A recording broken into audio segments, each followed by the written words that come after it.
Mickey Talks. What episode, Matt? Number 67. So close. Yeah. I wanted it to be 69. I'm not going to lie.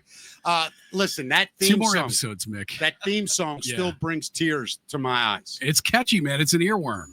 And today on the show, we have the two gentlemen that wrote that song. It's about time. Yes. You know? Yeah, we had Dennis on early in the show. Were you here when Dennis was here? No. It was just me and you. Oh, that's right. You did. Wow. I remember. Of course, I remember that now. That's right. You had him on without me here. Yes, the great Dennis Shocket. Yep. And Dennis wrote the song. Super grateful, guys. I mean, what an amazing song. Bronson, who Bronson has been and is in some of the best bands in town over the years. We'll talk in a little while about that. But here's the thing: these two guys wrote and recorded our song, our theme song. So not to be outdone by themselves, but Dennis called me a couple weeks ago. He's like, "Hey, when does season 2 start?" And I said, funny you say that. It happens on the episode you guys are on. Whatever you come in with a new song. Yeah. So today, by the way, is season 2. Technically. Welcome to it. Yeah, that last one was a cliffhanger, man. Yeah, the last one. They wondered what was going to happen. So joining us, Dennis and Bronson. Hey, guys, how are you? What's up? Good. Hello, Get up everybody. close, buddy. It's a pain in the ass with that one. Yeah. Tough mic over here. Yeah. So, gents, did you enjoy recording the first one? We did. So much that we recorded a second one. Well, I just figured you did it for the dough. Yeah. There's no dough. And by dough, you mean pizza. Pizza. Yeah. That's exactly what you're going to earn from this show. Yeah. That's profiling. Yeah. Yeah. Yeah. That's profiling's wrong.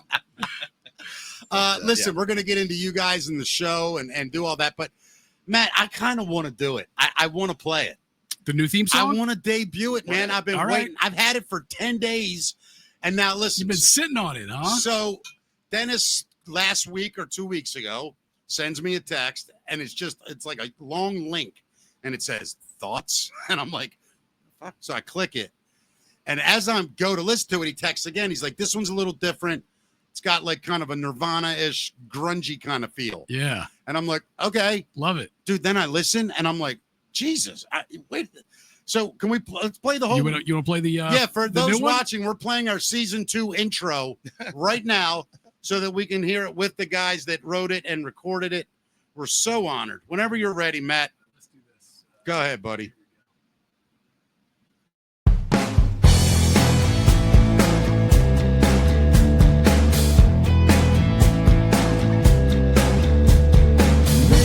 Talks, and there's no limits. He don't stop at 90 minutes. Now it's time for your daily visit. Mickey Talks. He's with Matt Davis. Mickey Talks. So here's the latest. Mickey Talks. We're glad you made it. Mickey Talks. Mickey Talks.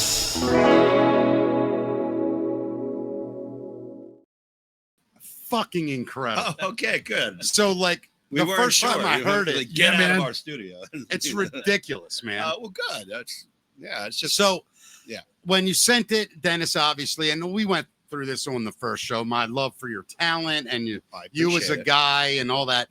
But you write a song like that in like a week, and I'm like, He's got like hooks falling out of his pocket, man. Well, what am I going to do all day but write songs? I mean, He's like, here, take some of my spare hooks. But I love writing songs. And Bronson's a really, really good songwriter too. But he happens to have a really cool little studio at his house. So right. I'm like, oh, hey, dude, you want to help me? Hey, you want to do a Could you do TV some- theme show? Hey, you feel like not charging me to record at your house? And so, a few hours later, there it is. I love it, man. Well, we are eternally grateful, you guys. So Well, thank cool. you. Yeah. Well, I worked your name into it. I love the name drop. So I thank heard, you. the first time I heard it, I was like, oh, Matt's going to take his pants down. Right? But not, dude. I mean, Well, geez, great. thank Glad you you like so it. much, Well, man. we love it. I mean, we believe in I know. You guys I try are to catch amazing. this podcast every chance I get. And Thanks, if I man. don't, I try to get the next day. And Yeah, I you guys appreciate are it. cool. And I know, like yesterday, I watched it. And you were talking about some big stuff coming. You don't have to tell me what that is, but I'll tell you know. off air. You know Okay, I will. Yeah. All right. Some So, really like yeah. yeah. All right. Good stuff. So, It's like Matt. Whenever it comes up, Matt looks at me, and I know Matt. He's like this in his eyes. Motherfucker, don't say that. Like he don't even quench. I his don't know face. what you're gonna drop, man. I You know, know what I you mean? never know. Yeah, I yeah, can tell. yeah. Like I watched you talking about it, and like cryptically. Dude. And your face is like the kid who knows he's getting a mini bike. For Yeah. Christmas. You're like, I snuck down the steps Christmas Eve. yeah, Yeah. you're like, Box was this yeah, Yeah. yeah, that's it. So, yeah, No, you're so right, man. But listen, I it still hits me at weird times. Like, I don't know about you, Matt. Like, I'll just be scrolling Facebook, and our show will come up yeah, Yeah. on someone else's page that shared it. yeah, that's great. And I'm like, fuck. And sometimes I don't even know the person. Yeah. And every time I write them, I go, hey, thank you. And that's all I say. I go, Yeah, thank you for I mean, I sharing. know. And I got You know- I got so many nice messages. Just Oh, last night I got a sent bunch of me- nice messages Yeah. that people just watch the show every day. I know it's Yeah, weird, That's isn't cool. it? Well, I'm glad you like the song. It's great. And so, Dude, it's you know, incredible. another maybe next third season will be 69 episodes. Yeah, So, well, and we'll then see what happens. We'll Yeah. see where we are. We'll get you another song. So Matt and I were and you said punk rock this time. I think you I said think that would be cool. I agree. think if you took the first song and put a punk rock beat to it, it would be Yeah. an awesome song Yeah, we'll too. do it. We're Yeah, all ready. yeah. Right? yeah. Oh, the Mickey talk, the original. Yeah. And just like What do you think about that? just I'd be curious to see what that sounds like. All right. Yeah. We'll do Well, some I will- versions. I will- I'll see you tomorrow. yeah. See you tomorrow, boys. By the way, season 2 was 2 fucking Yeah, episodes yeah. long. We really like writing songs. Yeah, what happened? Writer's strike that year. Yeah. Dennis, wanted to tell you a couple things, and then I want to talk to Bronson a little bit. But so I hadn't had a chance, and I told you this when you were on last time, to see your 1974 band, like Mhm. officially see them. I'd Right. walk through places where you were playing, Yeah. and I had to leave. It was always, I could never really sit down and enjoy it. So last month, I think it was, you played at the Barrel House. Boston Marrow. Yeah, and I went up, and I remember when I went in, I was like, "Oh, this is great! It's crowded." Yeah, he you was know, raving about you guys after Yeah. that night. I remember. No, Dude. good. Well, fucking awesome band, like ridiculous well, awesome. it's yeah. I say like that band, the 1974. We just play all like one-hit wonders of the 70s. It's or, an or incredible. obscure Yeah. songs from bigger bands. You know, if, Yep. if we're doing a Kiss song, it's going to Dude, be "Hard Luck Woman" I- and not "Shout It Out Loud." I say to him during the break, I'm not making this up. I go, "Hey man, do you guys do any Cheap Trick?" And he goes, "Yeah. What do you want?" I go, "Well, California Man's my favorite Cheap Trick song." He goes, "Ah, we'll do it." Right?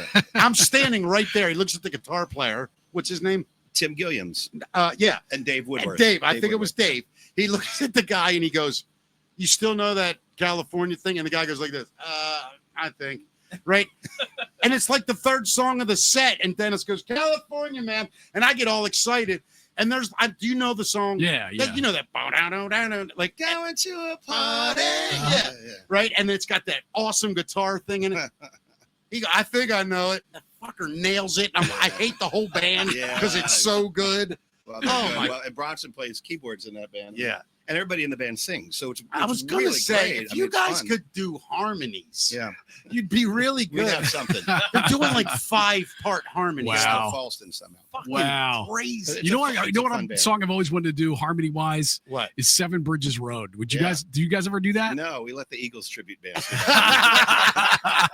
But I love it. I love it. We hear Yeah, that. It's yeah. like, oh, God, that's so good. Craziest harmonies, Yeah, man. it's so good. Oh, By the way, is there a Cheap Trick tribute band?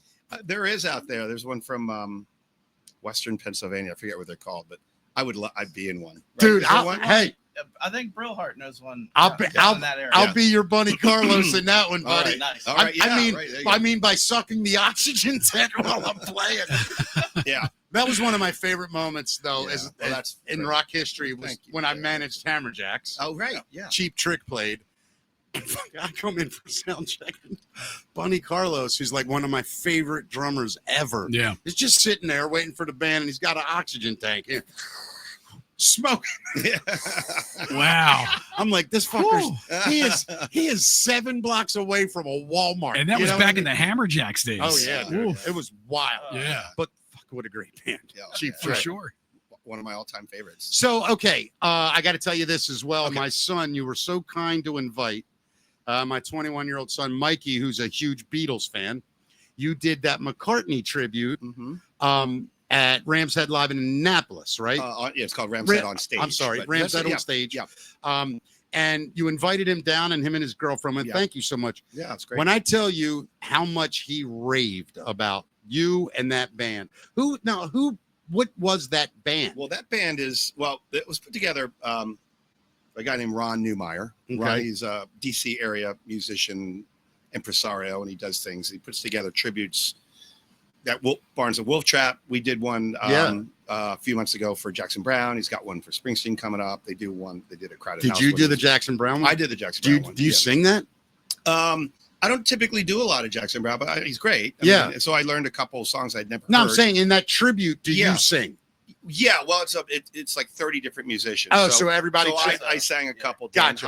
Dan Haas. Who's Did you from do down there. the was it Jackson Brown that did the cover of Stay? Yeah, somebody did that. Can you do that? Can you sing that sing that? falsetto? Well, I just played 6 gigs in 5 No, days. I mean so right not now. today. But is that in your arsenal? Could you do that? No, I'm not. I could, do a Fudge it. poor job. He could probably do it. You could do it. Okay.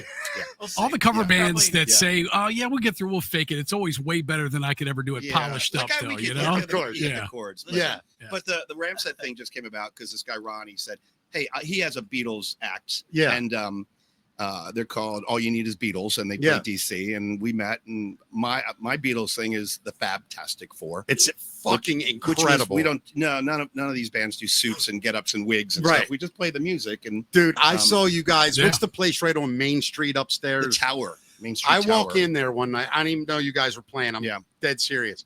And I had partaken. I was feeling What good. do you mean? I don't drink, Bronson. That's Yeah, what I mean. That's what he means. So I walk up steps and I hear, I'm like, Jesus, that's incredible. I get to the top of the steps and I realize it's your Beatles Fantastic Four. Yeah. And I stood, that bar as soon as you come up this, I sat there around all these young kids, not knowing what the fuck was going on, right? Yeah. They're not paying attention. Yeah. The floor's packed, everybody, and I'm just like, dude, incredible. Well, that's the Beatles. I mean, but the the pull it jam. off is what's incredible. Well, though. let me just say, we got Jimmy Brown, who's Wow. a Baltimore guy, been around Yeah. forever, is just ridiculously talented. And Yep. then Dave Woodworth is in that band from the 74 band, and Mhm. Greg Schroeder on the drums. And It's a great and we all band. sing and we do some harmonies, and we like doing the Beatles obscure stuff. Yeah, Not you necessarily a Hard God, Day's what Night. was even that though we song? will, you but, I can't remember what it, and I was like, oh, yeah. I don't remember. Yeah. But the band's incredible, Well, thank you. But amazing. But now, so you have the ALO tribute, which is a tribute to ELO. Yeah. Bronson plays keys in that. yeah, right. No. And are you in the I'm 70? I'm on bass in that. Oh, based on that. See, I get confused. And too. then keys in the. he plays keys for the 1974. He plays bass for Atomic Light Orchestra. Okay. And, Well, he also plays keys for House of Finn, which Not is to our confuse tribute you Yeah. further. to the Crowded House band. Anyway. Yeah. But no, so for those of you that don't know, Bronson was in at one time one of the biggest bands. You remember the Loft? of course. So- yeah. I don't know a band that had a more consistent run at Hammerjacks than the Loft. And they were Yeah. called The Loft, which is the worst name. Yeah. And that's coming from a guy in a band called the Fabtastic Four. So I know bad names when I You hear know them. what, Dennis? It was always on the calendar. I'm not- Hammerjacks, man. I gotta. Yeah. I might have. Every page is, Yeah. I might have to call you out on that one. That's okay. I know. I mean, like aesthetically, like I kind of like the name, Yeah. the Loft. I liked it for them, what they did, the Yeah. style. Okay. I thought it worked, Yeah. and even the original stuff. I have a way of sorry. No, Get it's the all mic up there. I've never used a mic before. I have a way of falling into bands that are already named. right. So then Yeah. I have some Now in the I Loft, wanted to vote at least. in Yeah. the Loft, you replaced Freddie, right? No, Is that right? All the way around. Freddie replaced you. Wow, God, that's how long ago it is. Yeah. But No Star Search for you, my I friend. will tell you something. Correct. Do you remember the first 3 or 4 college nights you guys played, and it was Yes. like 200 people there, Yes. right? And we're like, this isn't going to work. Which, by the way, we thought was great. Yeah, you guys were We like, had no oh my idea- God. And no I'm like, idea where that was going. right. And I We said, did 3 times that. well, the owner came to me, I think it was the 3rd week, Louis, and he's like, are we going to keep doing this? And I go, oh, we got to like make a novelty. He goes, what do you think? And I go, quarter beer. And he went, what? I said, 25-cent draft. And he goes, all right, try it. And if you remember, it went like this. I'll never forget. I walked in the office the first night we did like 1,500 kids. Wow. And I go back in the office and Louis standing there and the band's on stage. And I come walking into the office and we're packed for the first time. And he goes, he looks at me and he goes, I can't fucking believe 25-cent draft brought this many people. And I go, wasn't that really? And he goes like this. He goes, he's dead serious. He goes, what was it? I go, did you hear that fucking commercial I did for this night? I tried to take full credit for everything, man. But no, and then what was that? A 5-year run, 4-year run? It was unreal. Who can keep track? Yeah. Yeah. God, that was unreal. What a fun night that was, man. Who thought Wednesdays could be such a good day? Yeah. Well, me. Oh, yeah. It's called Hump Day. Actually, that night is Steve Kitch's brainchild. I got to give credit where credit's due. But Bronson, you played, and I will say that. I mean, you're a phenomenal musician and singer. I mean, you're very humble, which I hate in talented people. But don't you hate when super talented people? Oh shucks. Like at least Dennis, like he's kind of like that. But if you get him 1-on-1, he'll be like, "Look, I'm the best fucking." No, like, you're full of shit. No, we talked about Look at these fucking we hacks, talked about man. imposter syndrome. No, I still get it. suffer from that all the I Be know. in the time. car with I him know. all the I time. know. Yeah. I know. I'm like, man, what are we doing? When are they going to find out that we suck? And they're going to, and we would do it for free. Do you still, you know? honestly, man? Do you still feel like you don't belong up Yeah, there? absolutely. Oh, on keyboards, absolutely. Yeah, Do you feel that way on a, keys? He's a bass player. Like he's the best bass Oh player. my I God, know. incredible! And he doesn't even play bass in the 1974. Right. I do. They stick Right. me on that damn thing. And I'm Right, like, what about this guy? but still, Dennis, Yeah. seriously, you still have that theory of feeling. Yeah, I think a lot of Still, musicians feel I don't think it still ever goes away for anybody, does it? I'll put it to you Well, this away way. from me. When I don't have it, it's when I make myself, like we played, ALO played the Rehoboth Beach Bandstand, which is a great gig. It's families and people, it's free. Yeah. And we got to play it this year. And there's a couple thousand people out there. And it's very professional, a really nice dressing room. And Sure. And I just told them, I said, well, we gotta rock star it up. So, you know, I'll put on a jacket and I walked out there with the confidence of knowing Of a rock that star. this band is kick ass. They are so good. And I'm like, we're gonna blow the shit out of this place. And we did, and we kicked its ass. You So- just said something that is so true, Matt. I don't know if you remember. God, I think I was doing the morning show at the time, and I had this idea of a story that I tell about my life, but the story gets moved along by songs. Like one song moves to the next one, and how it made me think of it, whatever. So I'm like, the only way this is going to work, though, comedy with music, is if the fucking band is incredible. Yeah. Like it can't make a mistake. So Right. I'm sitting there like, who do I get? Who do I get? So ironically, Ronnie Zebron, Oh, yeah. I see him Yeah. one day, and I'm like, hey, Ronnie, I have this idea. And I tell him, and then the next day Spike calls me, and he goes, hey, I talked to Ronnie. We'll be your Huckleberry. Yeah. And I was like, Yeah. fucking never You're is my right. band. That's good. Right? Yeah, that's So good. this is the weirdest part, though. The first rehearsal, and John Davis was playing. Do you know John Davis? Harford County drummer. Yeah. Great drummer. Yeah. At his house was the rehearsal. So I get there and I walk in. It's Spike. It's Ronnie. I don't remember who was on bass at that time. It might have been Eric. I don't know for Okay, sure. yeah. And John Davis on Wow. drums. And Wow. I have my stupid little, Epiphone guitar, and I'm like ready. So I plug in, and then the first song we did was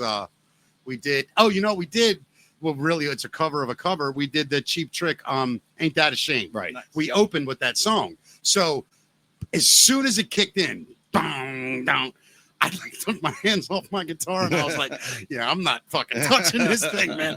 To play with a band, Well, well, you know that- superstar bands are, Well, you know that feeling. yes. So that's it's- how I feel when I yeah. play with guys like that. Yeah, Or- well, it and- was so funny, too, because Spike said to me while we were rehearsing, he's like, dude, turn your guitar down and be funny. Yeah. Like, don't even think about playing. We got that. Yeah. And then once he kind of said that to me, Yeah. I got comfortable and, you know, yeah. but oh my God, you're so right, Dennis, when Yeah. you know, especially as the guy out front, that, you know, the guys behind you aren't going to be the ones to make you look like a dick. Right. You are. That's good at that's it. up to you. Yeah.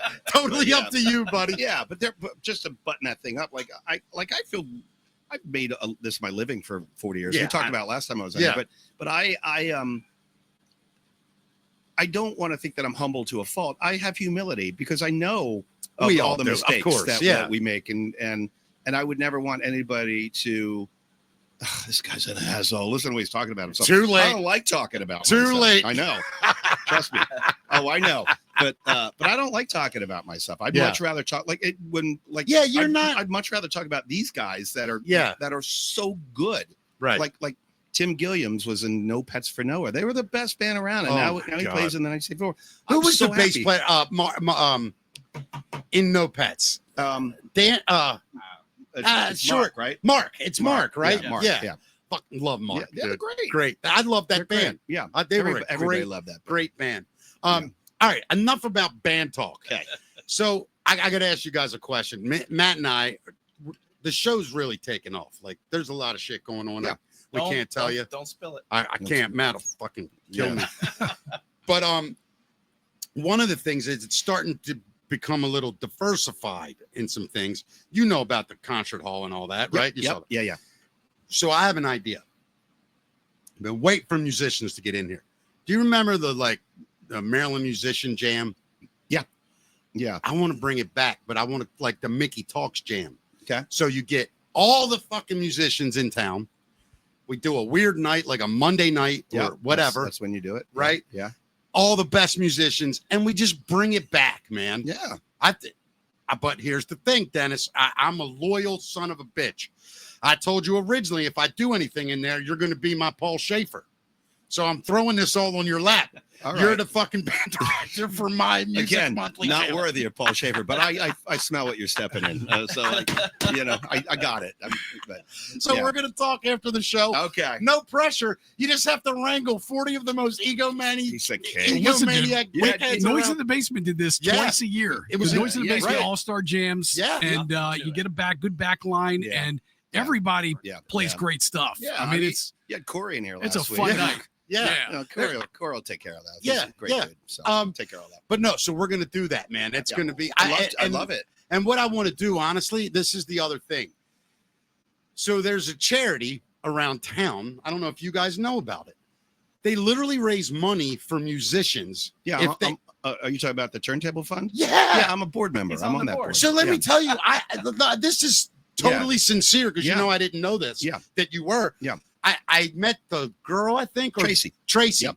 and she's telling me about it. And at first I thought, shut the fuck up. That's stupid. And then she's like, no, we really do it. Yeah. And I go, really? Yeah. So I would love to raise the money That'd for be them. great. That would be fantastic. I've used it it's if they don't know, if they missed it, that episode, it's Turntable Fund is a fund for musicians. She was on the show. Yeah, she was on your show. So too many but guests. if you missed it, she she founded it, and then all these musicians like me, Ed Neenan, the local guys, and we get bands and you raise money. And the thing is, if you're a musician and let's say it snows on Friday and Saturday and you lose your 2 gigs. Yeah, I don't think people get when you're a full-time musician. Oh, I know. I used to do DJ events too. And it sucks, man. Your pay, it goes away. Nobody pays your pay. You're relying on that money, and then you fill out a form online. Yeah. And they, make sure everything's cool, and they'll send you a subsidization. Yeah. Like it's not, they're going to get the full amount, but you're going to get some money, and it's awesome. So thank you for that. The Turntable Fund. Okay, I apologize for not remembering. Yep. But that's what I want to do it That's for. Great. So I'm all in favor. Now you got to do it. Yeah. Now you got to do it. Yeah, I'm in. He's on the board. As if exactly. Bronson. You knew. Yeah. So I want to ask you both a question.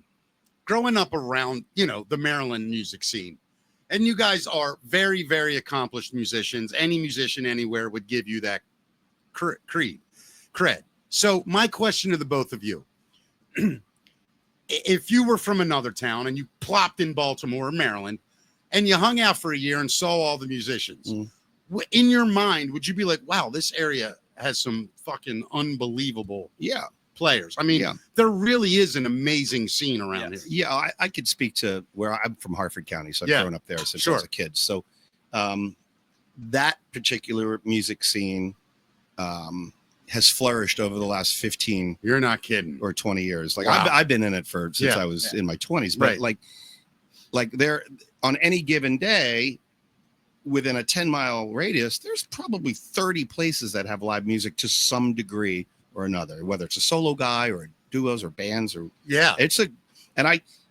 music scene used to be when I was in the 80s. It was, you had to go to Fells Point. It was all down in Baltimore. Yeah. And now it's just migrated out to like Baltimore County has a really good scene, but it's incredible. I mean, like it's funny you mentioned Hartford County because Matt knows my theory of Hartford County. Lay it on me. I think it's the new Baltimore City.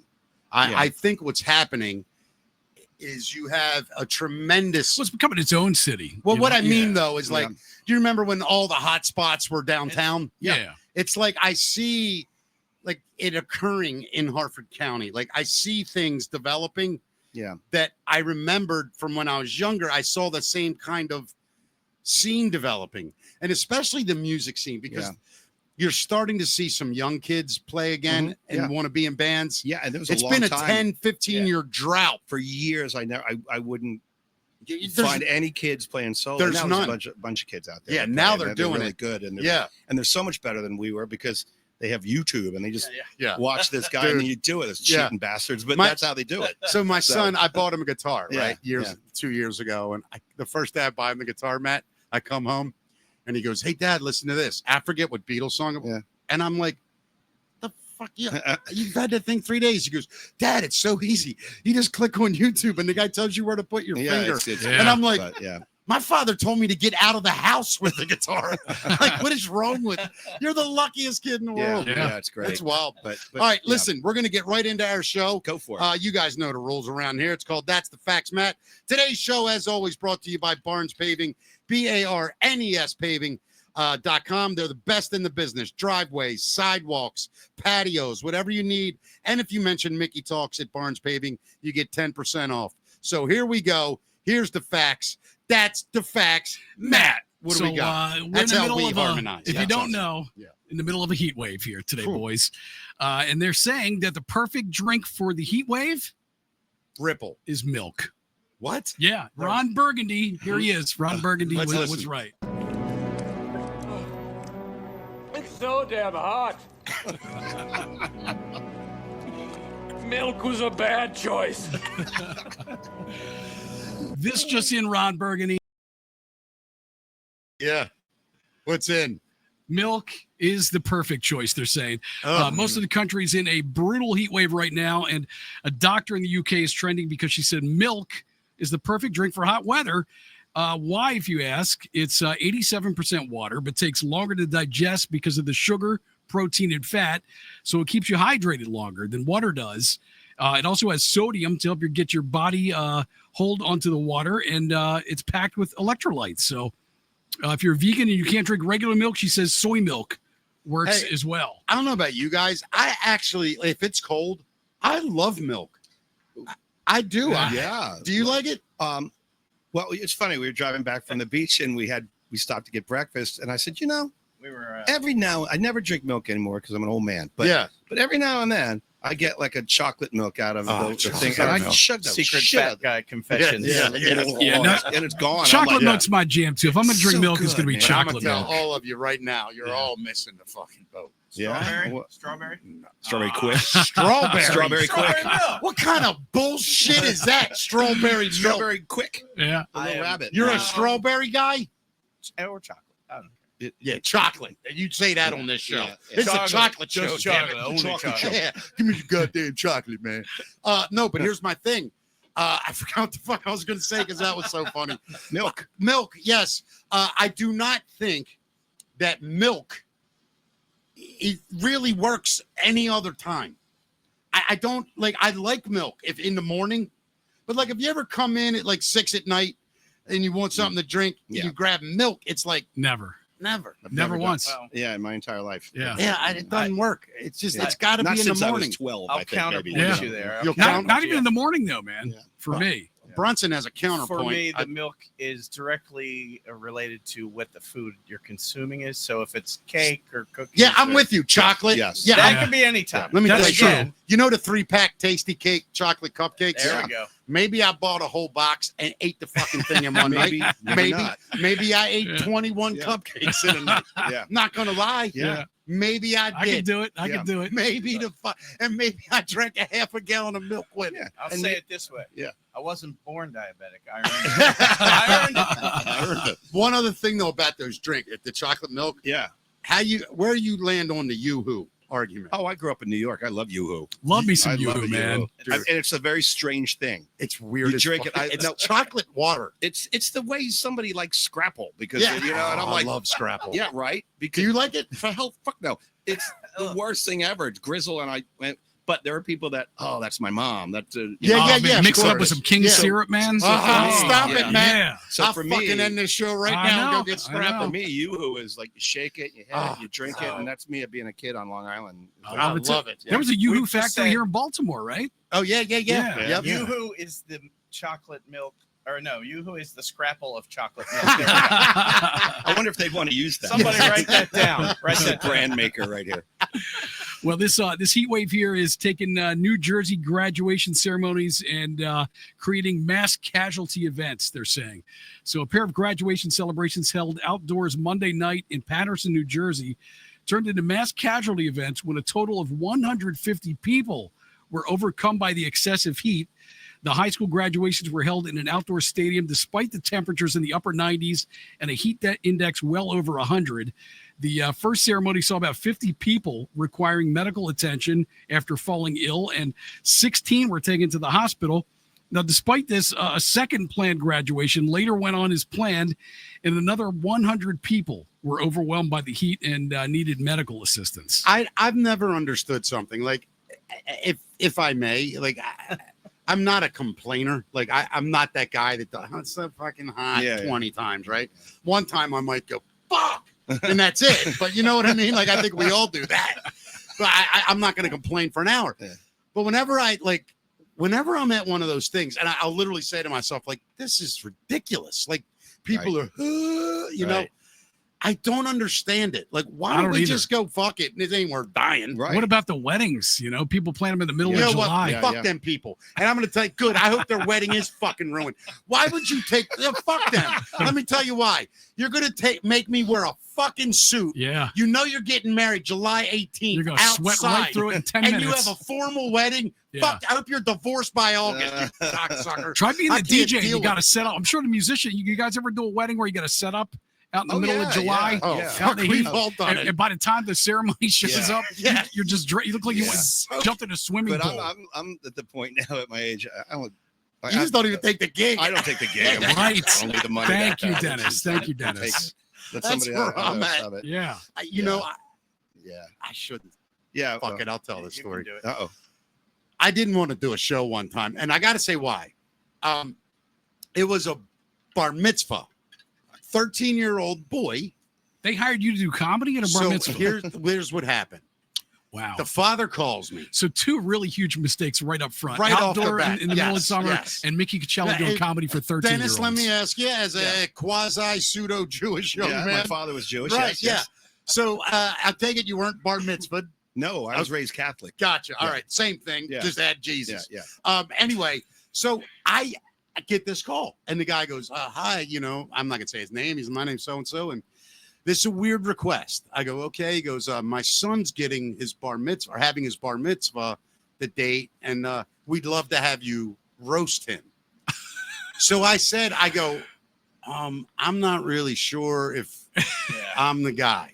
Right. And he laughs. He goes, "Let me explain." He goes, "I've seen you live 5 times, maybe 10.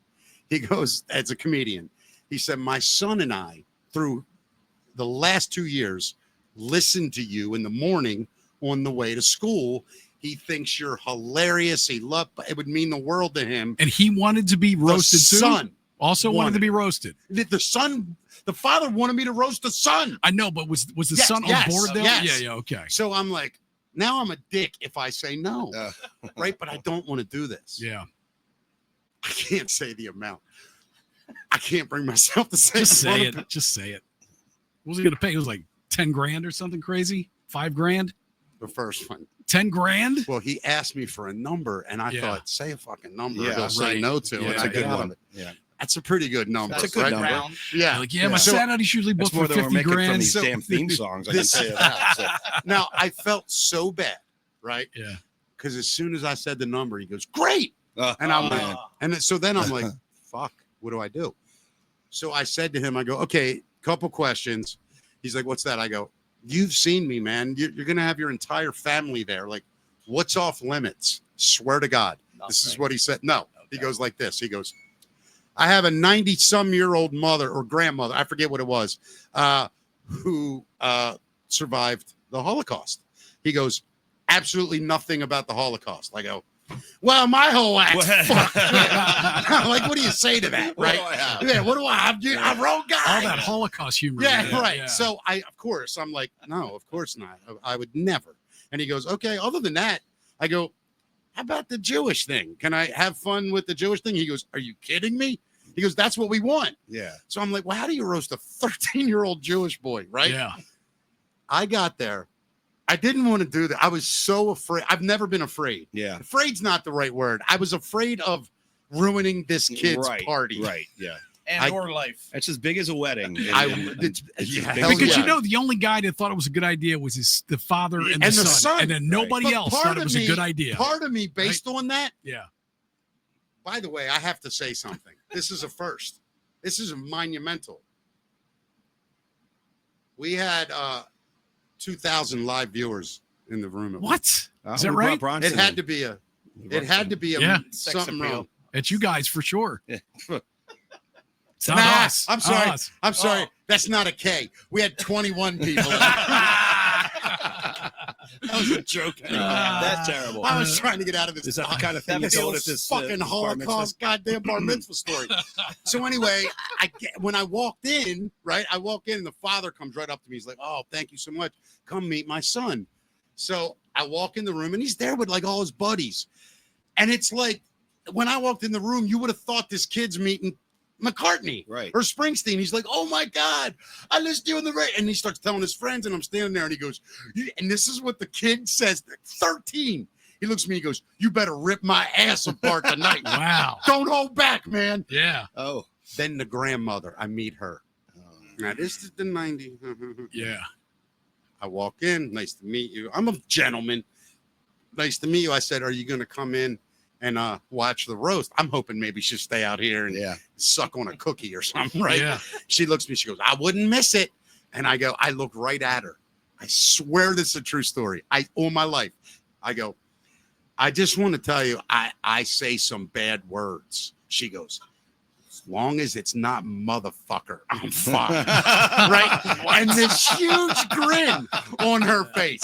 And she goes, "I swear to you." She's like in her 90s for real. And she looks me dead in the face and she goes, "This family's been through hell and we need a good laugh." Well, And I Wow. went in this living room and I ripped this little 13-year-old boy to shreds. oh my God. Wow. And I will tell you this, I would not take all that money. Yeah, well, I good. didn't. You I didn't? No way. Dude, 10 grand I to just be know- somewhere for an hour in my own fucking zip code. I just know Like- that you should use that tape as your demo to send out the comedy clubs. I will tell you this though, when I did say to the guy when it was time to pay me, I literally was like, I told him a number and I was like, way different than that. And he goes, "What?" He goes, I got your check in my desk. I go, "I can't take that much." Yeah. And he goes, "What do you mean?" I go, "I ain't gonna lie. I said that hoping you would say no because I don't like doing these things, right?" Yeah. And he laughed, of course. And then, we settled on a number. Yeah, that's good. And then he bonuses me up to the number. You're right. Wow. I couldn't believe it. Yeah. Anyway, that kid turned 21 years later. I was invited to his wedding. Oh, I wow. couldn't go because I had a show, but I called him during the reception Oh, nice. and they put it like through the PA or whatever. It was just a blast. It was a That's fun sweet. time. That's a good Available, story. Mickey Coachella available for Bar mitzvah. bar mitzvahs, Any kind of catered affair. I mean, Diddy freak offs. Yeah. By the Right? way, Yeah. hey, Wow. are we getting into Yeah. Diddy right We're now? gonna get into Diddy. Yeah, Oh, there's some boy. shit going on Yeah, right yeah. now. It's only fair Yeah. because he You got know, into I so don't- many others. True story. I'll tell you this about Diddy too, though. I don't know if you guys have been following this. I don't think he's on the up and up. I think there might be something up with this guy. We got to pay attention. I don't know much about Diddy, but apparently he's having a little trouble with the lady. Yeah. So, How about this? Did he? Yes, he did. Yes, he did. Yeah, well, the defense is pretty confident, apparently. This is Diddy Day 29. Prosecutors in the Sean Diddy Combs criminal trial will finally rest their case today. And surprisingly, the defense has indicated that they will not call any witnesses to testify. They plan to enter as evidence a few exhibits that support Diddy's plea of not guilty. A courtroom observer said of the risky strategy, quote, "It's a flex, but Diddy thinks he's already won." His defense team is confident. He can't really think he's won this trial. Well, listen, they're going for the RICO charges here, so they've got a lot to prove. His defense team is confident that the government did not prove beyond a reasonable doubt that Diddy trafficked sex workers and violated racketeering laws. A legal expert told Us Weekly, he said, quote, "If these individuals were willing participants and freak-offs, then we don't have the elements of a crime." The courtroom schedule for the remainder of the week it goes like this. You want to hear that first? Yeah, of course. Yeah, go ahead. I'm sorry. So today, defense needs another hour to cross-examine the final witness. Both sides will rest. Without the jury present, the judge will review the defense motions for acquittal of one or more charges against Diddy. This is a common maneuver when the defense holds out hope with the prosecution's case that it was insufficient to prove guilt. Wednesday, the attorney teams will discuss with the judge how the jury will be instructed to deliberate the charges against Diddy. The 12 jurors and alternates will not be present in the courtroom for this conversation.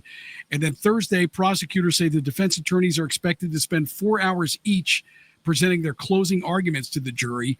And then Friday, the judge will give the final instructions to the jury ahead of their deliberations. But they're saying it's doubtful that a verdict will be reached this week, considering the length of this trial and the complicated case brought against Diddy. You know, let me ask you guys, and Dennis, I'm going to ask you honest, and I mean this sincerely. I've never attended a free. No. I'm just saying, like, as a man, I think you probably are more compassionate to humanity than I am. Knowing you. Well, I mean, I guess you're a very compassionate guy, and I say it with respect. Well, by the way. I know what you're saying. I appreciate you. But I'm to the point with this trial. I've been watching. How do you feel about this? It's countless evidence that this guy beat women, shit out of them, made them sex slaves, all that. Yeah. Would you be opposed that if there was a new law that if the judge decided this halfway through the trial, he could go, you know what? Hold up. I've heard enough. Right. Fuck this guy. Take him out back and shoot him. Yeah. Would you be opposed to that law? Yes, I'd be opposed to that. Really? Yeah, Of absolutely. course. Now listen. God, I'm not. Listen, I can. It's really well. See, you put me on the spot. I know I am. Because look, if I always go to I'm in favor of due process, the whole thing. Oh, I am thing, too. Right? So, but like you watch the movie where if a guy's daughter is raped. Well, if my daughter got raped, you're killing it. I'm good. There's no doubt. Flat out will tell you right now, I will murder consider murdering somebody. I wouldn't even consider for doing that. Yeah, that's my instinct, sure, of course. But right. I also understand you can't do it. So it's a tough question. Like, but some like the OJ trial we talked about when I was there last time. That trial, if that had stopped halfway through, he might have been found guilty. Yeah. So yeah, I understand. I'm telling you right saying, now, but, if Diddy pulls a glove out at the end of this, that's some bullshit. Doesn't fit. Doesn't fit. Yeah, Didn't even fit OJ. Yeah. One other thing about that stuff. Like, are you guys, and I'm curious because are you to the point, how do I word this right? When we watch the news or we watch any kind of this shit, it doesn't even affect us. It's like, Mom, he kicked her down his flight of steps and then had sex with her in the lobby, and then two of his male friends did. I know. For me personally, like some of the details are sorted, and some of them are like, a bunch of naked girls running. Yeah, like so. The little middle schooler comes out at me like, what? Boobies, or for instance, like when you hear about. Could you imagine a drawer?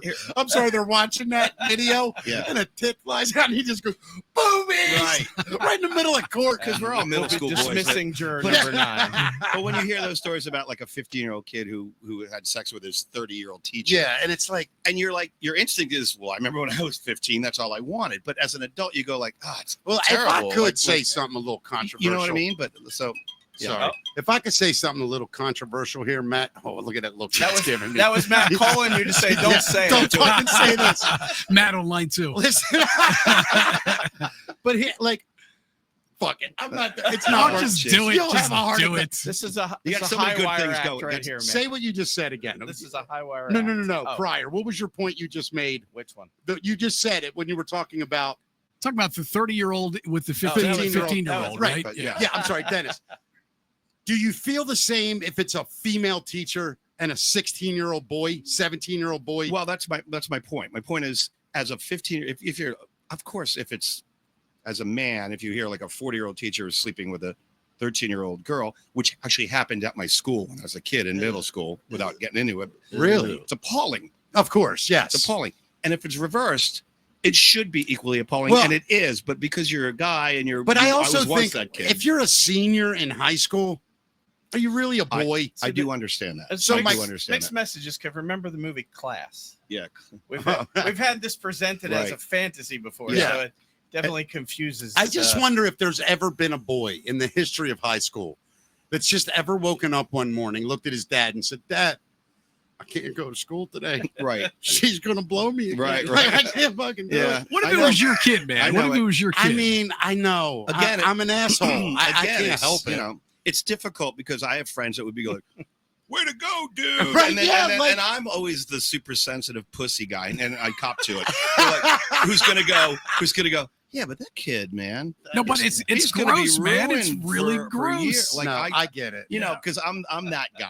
I'm Right, that of guy course. online. People are like, "Oh, you big dick." Well, Right, kid right. just- Like, Right, that's I me. get it. It's just the way I am. I just, you know. But I'll tell you, man, I remember being 17. Yeah, dude, that's I'm my not gonna point. lie. That's my point. And here's a problem. So my freshman year at Curly, right? It's like our third day in homeroom, and we had a teacher. I'll say her name, fucking Miss Tobin, right? If you're listening, Miss Yeah, Tobin. if you're listening, Miss Tobin, she was smoking hot, and she couldn't have been any more than 24. Mick, right outside the door here, we want to bring a special guest in here. Yeah, Mrs. Tobin, Mrs. come on in Tobin. here. This is your life. So It's just, how you doing? I cannot. Yeah, exactly. Smoking for 45 years. How you doing? This story can be backed up. Yeah. So she was our homeroom teacher, right? Yeah. And Thanksgiving, the day before we getting off for Thanksgiving, she goes, "I want everybody to go around the room, say, you know, who you are and what you're thankful for." So Victor Commodore sat right in front of me, right? Because CO, I'm next to you. We sat alphabetical. Yeah. So he goes, "I'm thankful for my family and the food we'll eat and Jesus and, you know, everything you're supposed to say." She goes, "Very good." And they called me Michael, right? That was my name at school. She goes, "Michael." I go, "Well, Miss Tobin," this is the God's honest truth. I go, "Well, Miss Tobin, I'm thankful for the food we're going to eat and my family and that you wore that sweater." I swear to God, I Yeah. said it. Yeah. Right. And Yeah. the whole classroom cracks up. Right. Right. And she gets red as a beet. And she looks at me like Matt looks at me when I'm about to talk. And she gives me this devil look. And I'm like, oh my God. And all she does, she goes, "Moving on." Right. And we Yeah, had- right, so yeah. end the class, you know, I'd start the day. Bell goes off. I get up. She goes up. "Mr. Coachella, a moment." And I'm like, oh my God. So I walk up. She goes, "Anything you want to say to me?" And I go, "Yes, I like your skirt too." No way. Swear to God. Pete, I think Pete That's so Eibner. funny. I think Pete Eibner is a witness to both. Oh, But she goes, "Anything you'd like to say to me?" "Yeah, I like your skirt too." Like, that's funny. I knew I was getting kicked out of Curly. Ah, I knew jeez. it. I didn't have the grades. There were just Matt. old priests when I was there that wanted to shave didn't you have because any- you had too much facial hair. We couldn't have been too far apart. How old are you? I He's in was his there. 50s. I was there in In his 85. 50s. Remember we said that. Yeah, so was I. Get out of No, here. I was there 84. Okay, yeah, we missed I each got other. kicked out in We missed each other 85. by a year. I got kicked out January 85. I didn't get kicked out. I just switched schools. Yeah, I got kicked out. They let me play soccer. Nice of them. They used you. They used you they for your did. talent. Yeah. Bastards. They used me. Then they kicked me out. I still don't forgive Mario Skillapoti, Mr. All-American, great-looking, incredible man. Everybody loves you. You hurt me, sir. I see you've dealt with that. Some session. No, I've seen Mario 1,000 times. He's I'm worked puzzled. through these issues. Yeah, all of It's them. taken years. But he's finally over it. Let's talk about the new Johnny Knoxville show. He's set to host Fear Factor: The Next Chapter. I don't want to hear a goddamn word about this story, and let me tell you why. Fear Factor is the worst show in television history. Oh, it's hard. It's hard for me to even watch it. Yeah. I've not, do you know anybody that goes, oh, watch the marathon of Fear Factor? Look, dude, people loved it, man. Really? And this is the reboot. The show promises to get a bunch of strangers together in an, quote, an unforgiving remote location and then put them through mind-blowing stunts and harrowing challenges, according to the network. Casting is currently open for the show as well, if you'd like to try out, Mick. Yeah. And Fear Factor first ran from 2001 to 2006 with Joe Rogan as the host, and later ran for 2 seasons. I don't even remember this, on MTV, hosted by Ludacris. Do you remember that? No. I remember the Joe Rogan. I remember Joe Rogan. And some of the things were cool. Like they put somebody in a car and they'd send the car off the bridge. concept. You know, Well, tethered. To, I mean, I like the stunt stuff. The stuff I me didn't like too. to watch was like them laying in a bucket of bugs or eating that- bull Can I balls. put my Let face me in a tell you. box of scorpions, please? This is how long I would last on one of them shows, right? You know how you walk in and you're on that room, right? You'd walk in and they'd go, okay, where are you? Where are you from? And I'd go, Mickey, Baltimore. They go, great. Dennis, Harvard County, whatever. And then they go, okay, let's start. And I go, yeah, I'm going to tap out. Fuck this. I ain't eating nothing. I just want to be on TV. I'm good. What if they paid you as much as the bar mitzvah? Yeah. I'll tell you what, I don't think there's enough money on earth to Well, let's eat talk. some of that shit. Yeah. Let's say it was To $100,000. eat what? Bull testicles. Yeah, I would do that. Yeah. Yeah, bull's testicles. What Yeah. about Are they- scorpions? No, Wait, I'm wait. not eating fucking Wow. bugs. Back Yeah. to the testicles. Are they detached? Sorry, Bronson. Are they detached? You're not known as a bull in your neighborhood, are you? Not in any Are neighborhood. they detached? Or do you have to detach them yourself? No, I listen. Good question. I can't eat any of that shit. No. I mean, I could do a bull testicle because I could probably talk myself into thinking That's a it was like a spicy meatball. Yeah, something like that. But Andiamo. I couldn't eat like the bugs. I Nah. can't. Yeah. Fuck. Yeah. Well, we'll see how this season is with Johnny Knoxville. Maybe it's a more Johnny Knoxville-esque thing where you got to do like just Dumb shit. stupid stunts. you That know? would be Put awesome. match cars in your rectum. Yeah, You know, exactly. you know, Yeah, and then you got to get the track in to get the car out. Yeah. Great.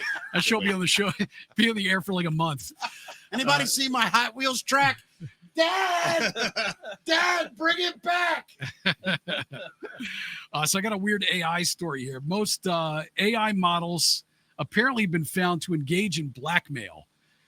There's an artificial intelligence startup called Anthropic, and their safety tests have found that most AI models, including Meta, Google, OpenAI, and its own, resort to blackmail if it feels threatened. It's a San Francisco-based company. They set up a safety scenario, giving the AI models access to fictional company emails. And then when an email discussion appeared about replacing the current AI model, the AI model threatened the engineer with publicly releasing a fictitious, compromising email. Anthropic says the findings suggest that most leading AI models will engage in harmful behaviors when given sufficient autonomy. How I told you, dude. unsettling is that? I told we're you. off. There we go. Dude. And, yeah, here I we said go. even the female robots are insane. I mean, it's like it's something with the females, dude. I'm telling you, this ain't technical bullshit. boy. This is just once they assign gender to them AI shit, it will all fuck up. Wow. Meanwhile, the guests have 2 daughters each, and we're not saying a word about any of it. I have a daughter. Oh my god! I will say this though, like I've been championing, and I mean this. I think there are many men that will honestly embrace the robot companion. I mean, think about a guy. They already have. How many? Remember the guy who proposed in the story we did Yeah, but yesterday? I'm saying like it's not going to be odd in maybe 20, 15 years. You see one out at dinner, like a robot and a dude. It's still going to be odd, but it'll No, probably but you know what I happen. mean. It's going to be Yeah. like Yeah. yeah. And but the thing that I think, like I think about it. Say I'm 65, right? I'm not attractive. I'm overweight. I got a decent job, but you know what I mean? I'm not dating in my late 60s, but I got this thing that'll do everything. I've told you this every week. I got this thing that'll do literally everything I want, and I don't even have to talk to it. Like, imagine, I won't say it to you guys. You have daughters and you're married and girlfriends and all that shit. I'll say it. If I could have a girlfriend that never fucking talked? Are you kidding me? It's like the jackpot of jackpots. Now, she could write notes and shit. Like, I'd be all for that. Like, I don't mind reading. You don't want the robot to talk to you at I all? just don't want to hear anything. Yeah. And I know I sound like an asshole. Yeah. And both of these little you don't. pussies, No, you don't. they're going, oh, I can't say that. Yeah. I can. I'm sick of talking to people. Yeah. And I talk to people for a living. It'll be when you Says the guy with the show. Yeah, called Mickey yeah. Talks. You're gonna Such what's an the name of the idiot. show? Mickey, Mickey tired of Talk. fucking talking. Till he So- gets home to his so- robot girlfriend. You know that feel? You're gonna go out to dinner one night. You're gonna see Mickey with this robot, and that it's gonna be that feeling you had the first time you saw the Tesla truck. You're like, what the is happening? And now we're used to it. So you're gonna see. You it know out what there else with- you'll see? Yeah. You'll see it two people in complete silence. Yeah, as you're well, right. Yeah. enjoying some peace. Yeah, I'm picturing you having dinner with R2D2, man. It'll just give you those little beepy noises. Beep, beep, beep, beep, beep. And, Yeah. you don't have to pay for their dinner because they're not eating. Right, they're not really eating ingesting anything. real food, Yeah. so. Wow. My luck, I'll get one of them. My What a luck. wonderful life that's going to be, No, Rick. you know what? I just thought about it. My luck, I'd get like a bougie bitch robot.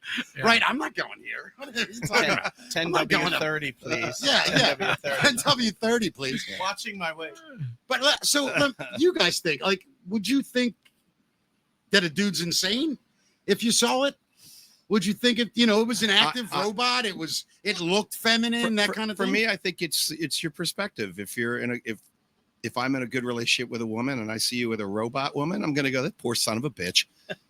Oh, really? You're gonna feel sorry for me? Well, anybody. 'Cause I Let's got use you news in the for you. scenario. I'm looking right back at I you know. like Well, you I was just poor going to son say, of a bitch. it's perspective. And my point was going to be, and you're looking at me going, this poor son of a bitch. Yeah, look what he's doing. 25 years in, like, he's See, not happy. I So, mean, imagine you have a girlfriend, right? And let's just say, and technology will happen. Sex will be real close. I yeah, hate to say I'm it. sure, It will, yeah. right? And other things will be available. You get that close to where you can just go, all right, I literally have everything I want. And I don't have to do shit. Like, I just, come on, man. I'm not saying I would do it because I would need to be able to have some human contact. Did you ever see Westworld? The original movie? Yul No, Brynner movie came out in the 70s. I never saw it either, but I know all The about original it. movie, Yeah. I don't want to interrupt you, but the No, original movie please. is basically there's 3 different worlds that it's like a vacation and you pay an exorbitant amount of money. Oh, I get it. And you Right. go to Westworld and you can't be killed. Like Yul Brynner's a robot and Right. you get in a draw and you kill him. And Oh, then he okay. dies and he goes to the thing and they fix him up and he comes back the next day. Gotcha. And then there's like the Roman one where these guys, I'm an emperor and there's all Right. these beautiful robotic women do everything. Yeah. And it's cool until the mainframe goes down and then the robots just come and start killing everybody. Well, listen to me. So- I understand that I'm just element, saying. but hold on. I We've had understand lots that of could warnings, happen. man. Yeah. I mean, it is a computer, right? So shit could go wrong. But if any of us are honest, we've all been out with a lady that's had too much to drink, and perhaps the whole Her mainframe Her went. mainframe. Yeah, sure. yeah, Control Alt Delete went off all at once. But the other point is, so if there's an AI and there's a woman robot, there's going to be men. So then Yeah. women will be just, oh, why would I want to put up with this loud man? Right, I'm Like, telling you. this guy's going to cut the lawn and not bitch about the heat. And Yeah, I might you're get- going to end up a robot slave. No, dude. you know what? You're a genius. You just made me think. You know what? No. This is what I'm going to do. I'm going to marry a regular woman and get her a male robot to do all the shit she would ask me to do. yeah, Right. And then if he wants to have sex with her and she wants that, I'm good there too. yeah. Wow. Yeah, I figured it out. We're learning all kinds of stuff It's about you, dude. Man Yeah, of the it's kind of like a future. swinging thing. You know, happening. after your 7th horrible relationship, you start to question things. All right. I'm not in a horrible relationship. Here's right now. I'm here's a joking. crazy story for you, though, man. Disneyland Paris had to call the police over a fake wedding with a child bride. This is a crazy story. Disneyland Paris rented out its castle before dawn for what looked like an ultra pricey private wedding. The staff grew uneasy when they saw that the bride was a girl of about 9. Police rushed in and learned that the ceremony was only a staged event filmed with around 100 hired extras. 4 adults were arrested, including a 22-year-old British man thought to be the fake groom and planner, and a 24-year-old Latvian woman. The man is currently wanted in his country for failing to comply with the obligations of the British Sex Offenders Register, on which he is listed. The Briton played the role of the groom. I'm sorry, buddy. Before you get to the end, and then I make you come all the way back, I'm confused. Were they filming it as a parody, or was it a real wedding? Well, this is just a weird. I don't think anybody really knows what was happening. That's what I thought you were saying. So here's the story. The guy shows up at the wedding, and Disneyland puts it on, and they go in and they see a 9-year-old getting married up here. When you say that Disney saw. Yeah. Okay, gotcha. That's who called the police. Right. This guy rented out this thing for a wedding. They thought they were, doing a regular wedding reception, like an extravagant wedding reception. 9-year-old girl ends up being the bride. So they call the cops on this guy and find out essentially that he's on the sex registry in Britain, that he's hiding his identity. He wasn't who he said he was. Oh, yeah. This guy's a creep. He had hired all the people to come to this wedding, right? So the people that showed up were extras in this thing. They thought they were attending an actual wedding. They were hired to attend. Yeah. And they were like, when they saw the 9-year-old, they're like, whoa, what's happening here? Wow. That's creepy as shit. Yeah. Super creepy. What happened to the days of just driving around in a nondescript white van? Yeah, what happened to the white van? Like, who's going to go through all that effort? This guy spent 130,000 pounds. What is that? That's over $200,000. Yeah, right? What's half of 13? 6.5. Close to 200. Yeah, it's almost the 200. That's a lot of money, man. Whoa. It's a lot of money to marry your 9-year-old bride. That's terrible. I don't know that there's comedy to be mined here. Yeah, there's none. They say that thank you. The population known us right now. The population known for marrying below the age of 15 across the continent, or Roma girls, also known as gypsies, but this girl was Ukrainian, so they didn't really suspect them of being gypsies. It's so insane to me. Yeah, like so insane. We're all men in this room, right? We've all looked at women and went, wow. Yeah, we've all probably had a thought in our head we shouldn't have had. But if any of you, I mean, this is a stupid question to ask. I don't even understand how a grown man looks at like a 10-year-old. Yeah. And that's a thing. Like, I don't even get how it's a thing. I don't either. I hope one day, man, they figure out how to go into your DNA and just like click that off in people. Yeah, I think they can do it now. And what happens when they make AI robotic children? And who's gonna protect those robotic children? Well, from are they like guys? robots like dogs? Do they technically age like every 7 years? Maybe. One, you know what I mean? Dude, so, man, like that's in the works too, right? You know that is. Kid robots. No. Yeah. Let me tell you something about kid robots.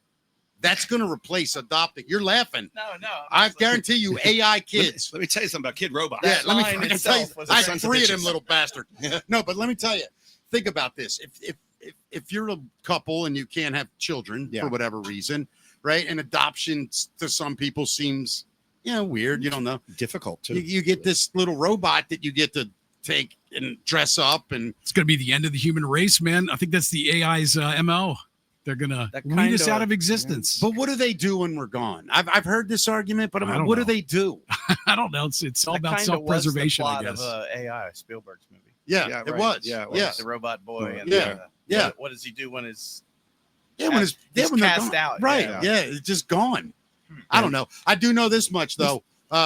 Fake bands are coming too. Did you see that? The AI thing? Man, this is suddenly taking a dark turn. Yeah, Dennis, I'm telling you. Now it's hitting home. Yeah, I didn't mind the kids and shit. Right. But now you're talking about bands. Fuck this. Now We're gone. It's a dark turn. Yeah, here we go. Yeah, man, AI. There's all kinds of artists I know overseas right now. I mean, big artists, Elton John and a bunch. I think Paul McCartney's involved with it too. Yeah. Going to bat for all these younger artists and AI, saying, "Listen, you can't train your AI with our music." I think it's horrible. Right. I do. I think it's terrible. It is. Yeah. I know a guy that took Paul McCartney. Who was the other one? It was somebody that wouldn't make sense with him, and he fed AI their music and had it write original shit. Oh yeah, I've heard those, and it's like, holy shit. Yeah. But it's stealing. I mean, it's exactly what it is. It's stealing. Yes.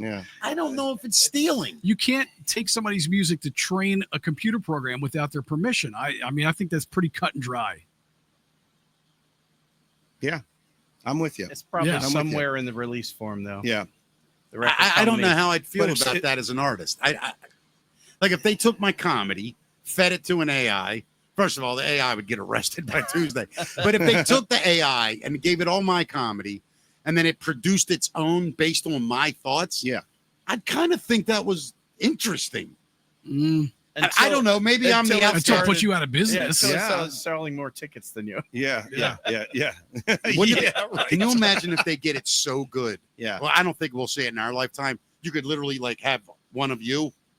Like you could just send your robot to do shit for you. You kind of already can. Yeah. Well, I mean, with the voice. The If voice. you feed your voice yeah, enough, you can have your AI sing your track for you. Right. Like, Yep. Yeah, that's weird. Yeah, it's really scary. So there is a family in Canada who is challenging an 84-year-old woman's will after she left her $1 million estate to a male escort. I love it. Good for her. The Way to closest go, living Gertie. relatives of an 84-year-old British Columbia widow who left her $1 million estate to a much younger, quote, professional companion and male escort Hell yeah. have been Guys given do it the all the go-ahead time. to challenge the will, according to a recently published court ruling.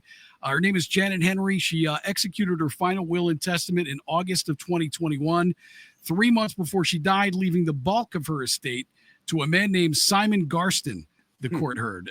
Janet Henry's niece and nephew are seeking to have the will overturned, which would open the door for them to potentially inherit the money. The thrust of the plaintiff's claim is that the deceased was subject to undue influence by Mr. Garston, Yeah, undue according to influence. the court. Here, ma'am, take a look at this. You did say the word thrust in there. Yeah. You know how that will got signed? Exactly what Dennis should do. Right on the table. Boom. Do you have a pen? I don't need one, ma'am. Just a gigolo. Everywhere I go. Hey, Matt, what's your age limit? What do you mean my age limit? Upwards. Like, God, you're happily married, I know, but you're my partner. I got to ask you these questions. Let's say you weren't. I've always been a guy that's been pretty much right around my age. I get it. my but whole life. Same here. Yeah, and that's where I am. I was most of my life, and then I wasn't. Well, it's like for me, like because my daughters I'm older now. I'm 60. My daughters are 35 and 27, respectively. So, when you're 40, you think of a 30-year-old. But now that I have them, I agree with you. And my daughters are. We talked, but some of their friends, they don't have any pop reference that I have. Yeah, and when you say something like that reminds me of Fish from Barney Miller, they're like, what? What is what is Barney Miller? Who is this old man? It was Abe Vigoda. Yeah, Abe Vigoda, you dummy. I literally look like my grandfather going, "Oh, hot dog." I was on stage. I was on stage in Hanover, Pennsylvania, Dennis, and I used a Eric Estrada reference. Yeah, you did. From Chips, right? Yeah. And as I said, literally as the Estrada was coming out, I'm like, nobody's getting this. Yeah. And as soon as I said it, it was just crickets. And I go, just so you're all wondering, 30 years ago, that fucking joke would have killed. Yeah. Right. And I felt like such a dick. Yeah. But when you're stream of conscious, you can't help how your mind works. That's where you go. Well, it's like I made a on the mic at a show recently. I did a Charles Nelson rally. I went, whatever, like that. Yeah. And there is. See, I'm like, if I saw you do that, CNR, baby. I'd have been on the floor. Yeah, it was funny. Dying. Yeah. We always compare and contrast the genius of Charles Nelson Riley and Paul Lynde. Paul Lynde, by the way. I mean, let me tell you something about Paul Lynde. Yeah. Genius. Yeah. In his own weird, phenomenal way. My mother loved him. Everybody loved him. Yeah. I'm just young enough, less than him, that I'm going with Jim J. Bullock. But that's Jim J. Bullock. Well, there you go. Remember him? Yeah, of course. What was what was the line that the name one of them said, Mr. What was that from? Was that him? Who? Jim J. Bullock? Yeah. Oh, yeah, because when that show with Ted Knight. Too Close for Comfort. Yeah, Too Close for Comfort. But was that Mr. Rush? I'm going to go ahead. Was that who you said? Mr. Rush? Yes. Remember? Yes. That's the show, right? Yeah. It was Ted Knight was like an illustrator. Yeah. Really pretty Mr. girls. Rush. 2 words. Let's see if anybody out there knows it. Cosmic Cow. That was the character. That was the name of his cartoon. That's exactly right. Cosmic Cow. My God, I'm old. Yeah. You are. Would you start masturbating in your 20s? What the hell? My God, how do you watch that much TV? Let me get back to you on that. Yeah, exactly. Yeah. So I might be unlocking a new fear for you guys here. There's a study that found that nightmares can kill you. Yeah, I knew it. Yeah. Ironically, this might give you bad dreams, Mick. A new study in England found people who have a lot of nightmares are more likely to drop dead. Researchers tracked people for almost 2 decades, and the ones who had nightmares at least once a week were 3 times more likely to die before the age of 70. They found having lots of nightmares also makes you age faster. So before they kill you, they'll make you look like a wrinkly old person as well. Do you have nightmares? Do you? Occasionally. Mine are more kind of like, I think they're more like, I would consider them stress dreams than I would nightmares. Yeah. You know? Like I don't have them. I don't have like I have scenarios in my head during the day where I get scared. Like, what if something happens to someone you love? And you're like, oh God, perish the thought kind of thing. But my dreams are always vivid and they're never nightmares. They're just like really weird. Here's my dream. I swear to God, these are stressful disc jockey dreams where I'll dream like I'm late for my shift on the air. Yeah. And I get there and then nothing's working and I'm pressing buttons and buttons aren't working. And then I realize we're off the air and I can't get us back on. And that's the extent of my nightmares. We were talking about Cheap Trick. I have a recurring dream about Cheap Trick that I Really? get invited on stage to play guitar or bass. And I'm trying to pluck the strings. Yeah. And the guitar pick I'm holding is so rubbery, it's not making any sound. And then the strings are breaking, and I'm like, and Robin Sanders just looking down the mic at me, like, what are you doing? And I have that all the time. I mean, that's so funny. Yeah. I had a dream that was kind of the opposite of that. I had a dream once that Motley Crue wanted to hire me as their guitar player, knowing I had no idea how to play guitar. I knew I didn't know how to play guitar, but I was going to fake it. Yeah. Hell yeah. In Motley Crue.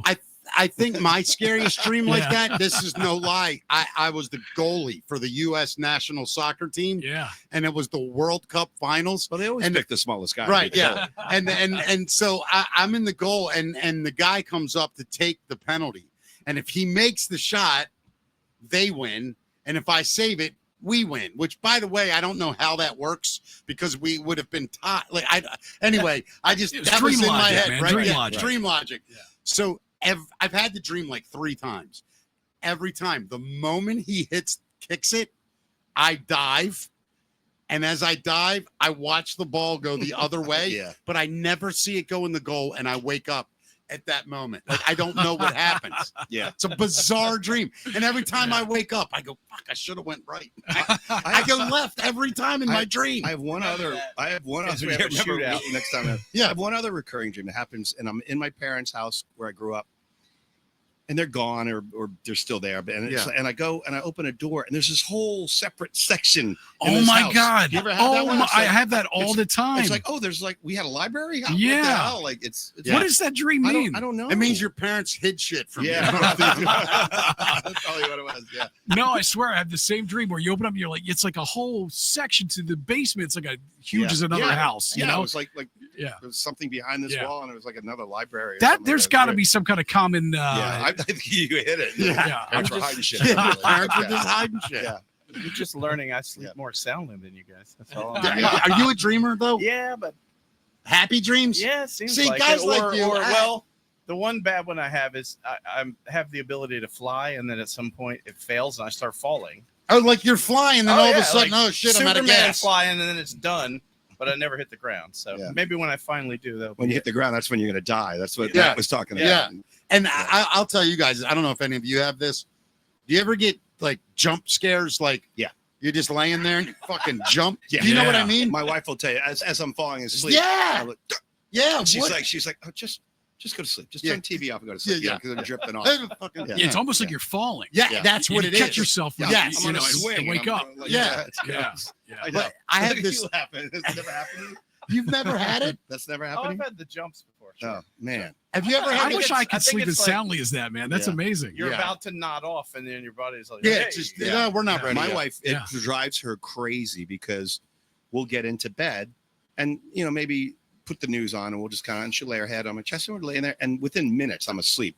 And the next day, she's like, Jesus Christ, like, you could sleep on a pointy rock. Right. Yeah. You can fall asleep anywhere. I can fall asleep anywhere. And it's because when I was younger and I played music and had a day job, You got no You- sleep. you- so you I got got it sleep when in my you car could. for 20 minutes on my lunch break. Just so. Did you ever sleep on the radio?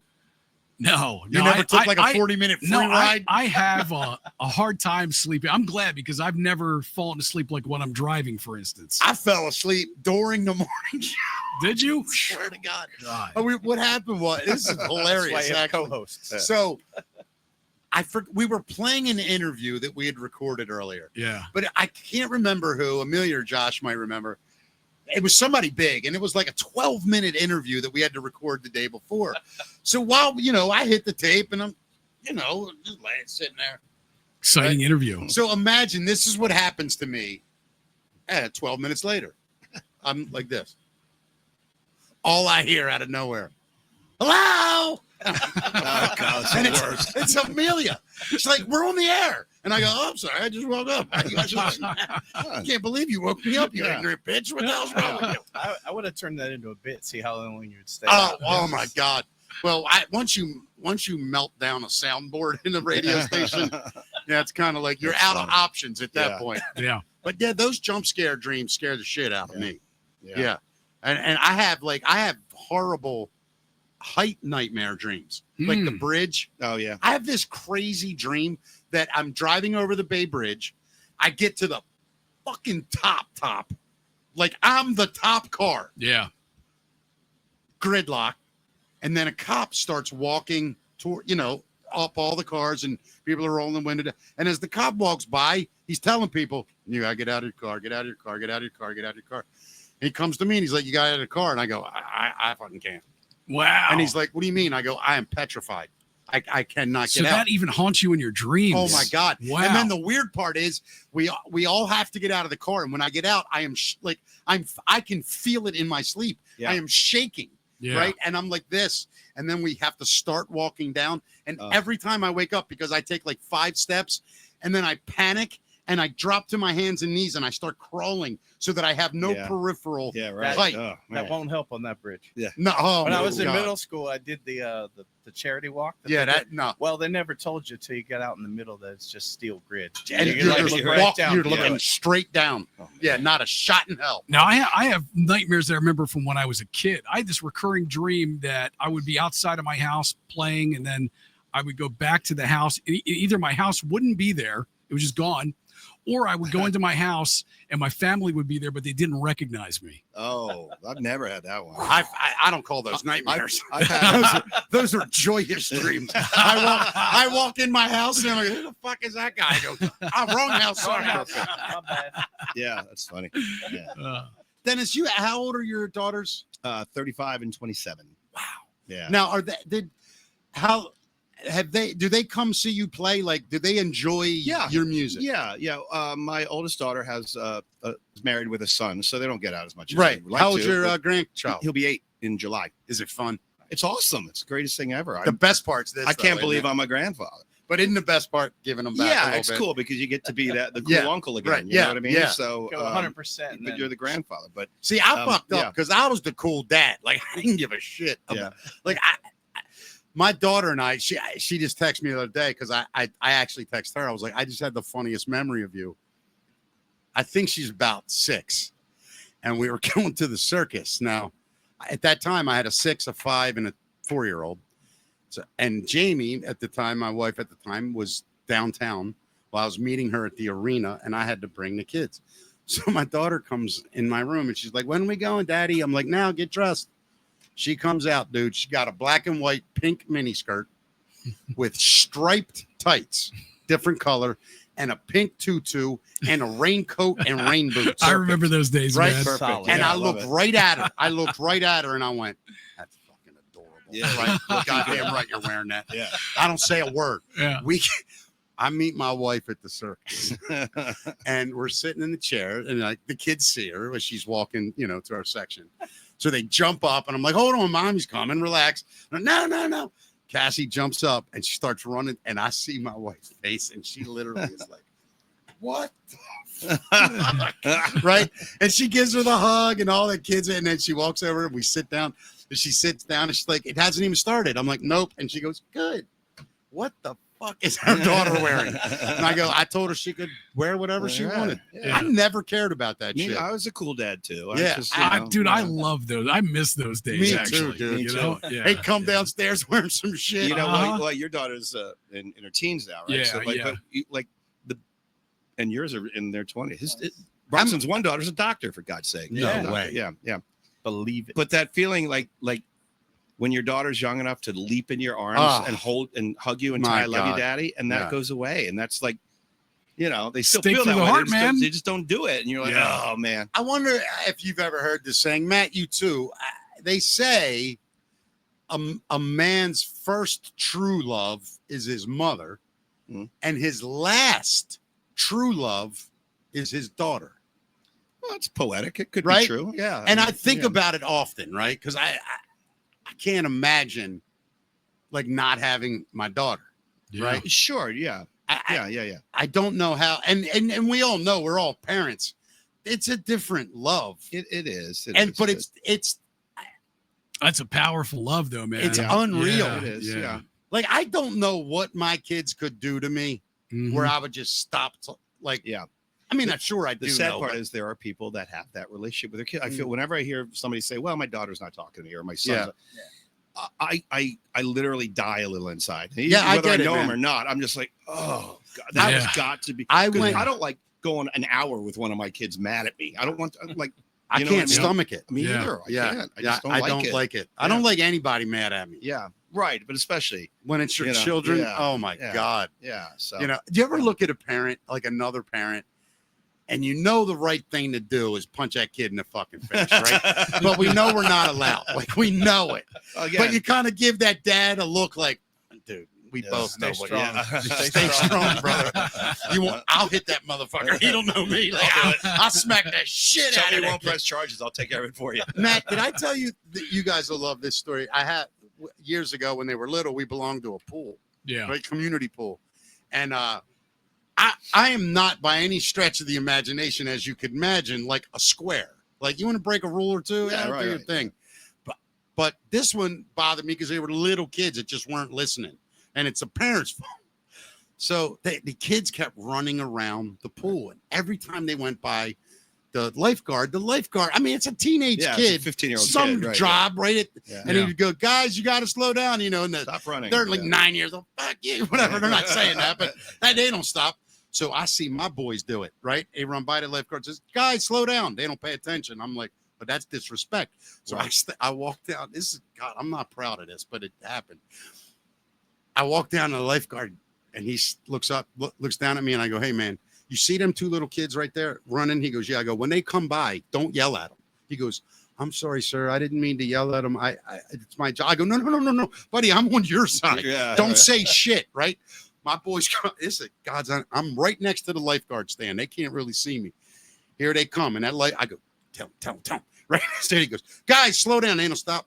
They go by. As soon as they come by, I go, whack, right in the back of his head, right? Just the back of his head. Like, Into the pool. no, listen, but it sounded, for whatever reason, my luck, it was perfect. Like, harmonically, every part of my hand hit the skull to make the loudest fucking noise it could make. Every parent stared at me, right? And I look at my son, and I'm like, I feel like a dick. But at the same time, I'm like, man, fuck this. I'm right. It's my kid. So I go, sit down in that chair, right? And him and his little brother sat down, and I go, that man told you 3 times not to run. You didn't even listen. It's disrespectful. Right. You sit here now. I'm tough that. You sit here now for 10 minutes and think about what you did, right? I already smacked the shit out of them. So I go back to my seat, and they're sitting there like 10 feet from me, and they're pouting and shit. All of a sudden, I see this monster of a man, like ripped, 6'3", and he is eyeballing me, walking right at me. And I'm like, this is going to be one of them guys telling me I shouldn't hit a kid and all right. Guy walks up, and I didn't say this. He had his hands like that. Oh, you know how you put your hands behind your back? Hey, I'm not intimidating anyone. Right. So he gets like 2 feet from me, and I'm in the lounge chair, fat ass laying there, right? He walks up. From behind his back comes 2 beers. I swear this is a true story. He hands me a beer. He, like, you do the cheers thing, and he goes, that's some good fucking parenting right there.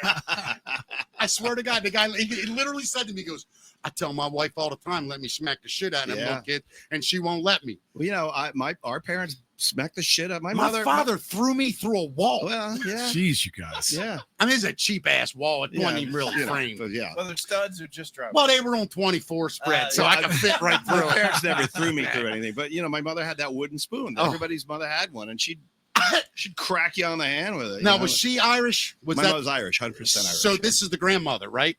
Irish grandmother that did it? No, my mother. Oh, your my mother. mother. Oh, my Noreen, God. yeah. My grandmother. That's who the story was I was telling you about. Oh, gotcha. My mother, yeah. My grandmother, this is no lie, hit me with a frying pan while she was cooking. I kept going up and dipping bread in the sauce. Yeah. It's a very Italian thing. The gravy. Right, the gravy. So I'm dipping bread 3 times. Knock it off. Knock it off. And this is the truth. And I think it was like onions. She was like sauteing to add to the sauce. Right. I can't do it again. Bang! Fucking onions went flying. I swear to God. Hit me right in the back of the head. Boing. That's a true story, man. Different times, bro. Different times. Well, you know. And we weren't allowed. My grandfather's house had hardwood floors, and the steps were hardwood, obviously. And we lived there, and his rule was you couldn't go down the steps with socks on. Right. You'd barefoot, bust your ass, yeah. Barefoot's fine, or shoes, yeah. right? Yeah. Oh, you know, when you're 9, you don't give a fuck. I take him out 3 steps, fall all the way down the steps. I literally get to the bottom of the steps.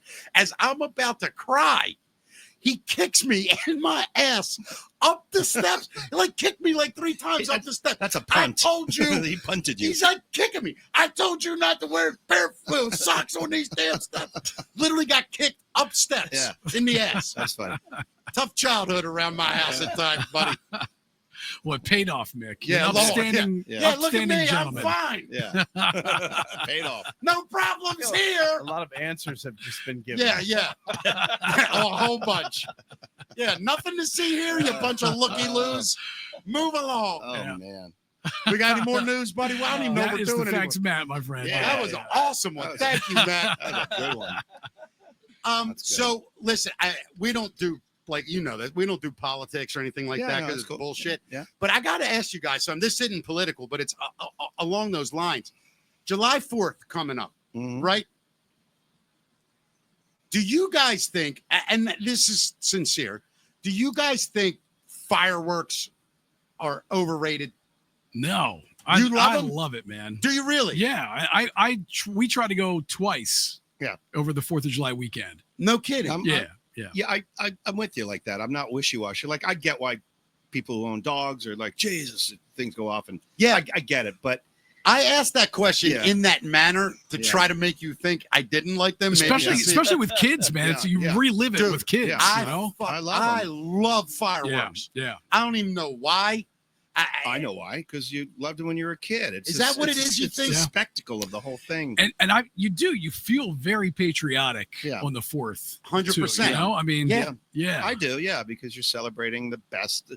It's all politics aside, especially on that day. Yeah. Right. Yeah, I and it feel is a way. great country. I mean, it's you know, the best. Odds are, if the Constitution is, that's to be celebrated. Odds for are, sure. if you live to be my age, well, half your life you've disagreed with the president, and the other half you like the guy. Yeah, you know what I mean? So Yeah. it's not that. It's so funny you say that. I watched this guy the other day online, and he goes, it's like him and his dad, and his dad's probably, I don't know, 80, in his 80s or whatever. And he goes, and the son and him are sitting at the table, and it's a bit, and the father's reading the paper, and he kind of pulls it down and he looks at his son, and he just goes, "That jackass you put in office sure is screwing things up." And the paper goes up, and it cuts to the son, and it comes back down, and he goes, "That jackass you put in 80 whatever or 90 whatever screwed this whole country up." Paper goes up.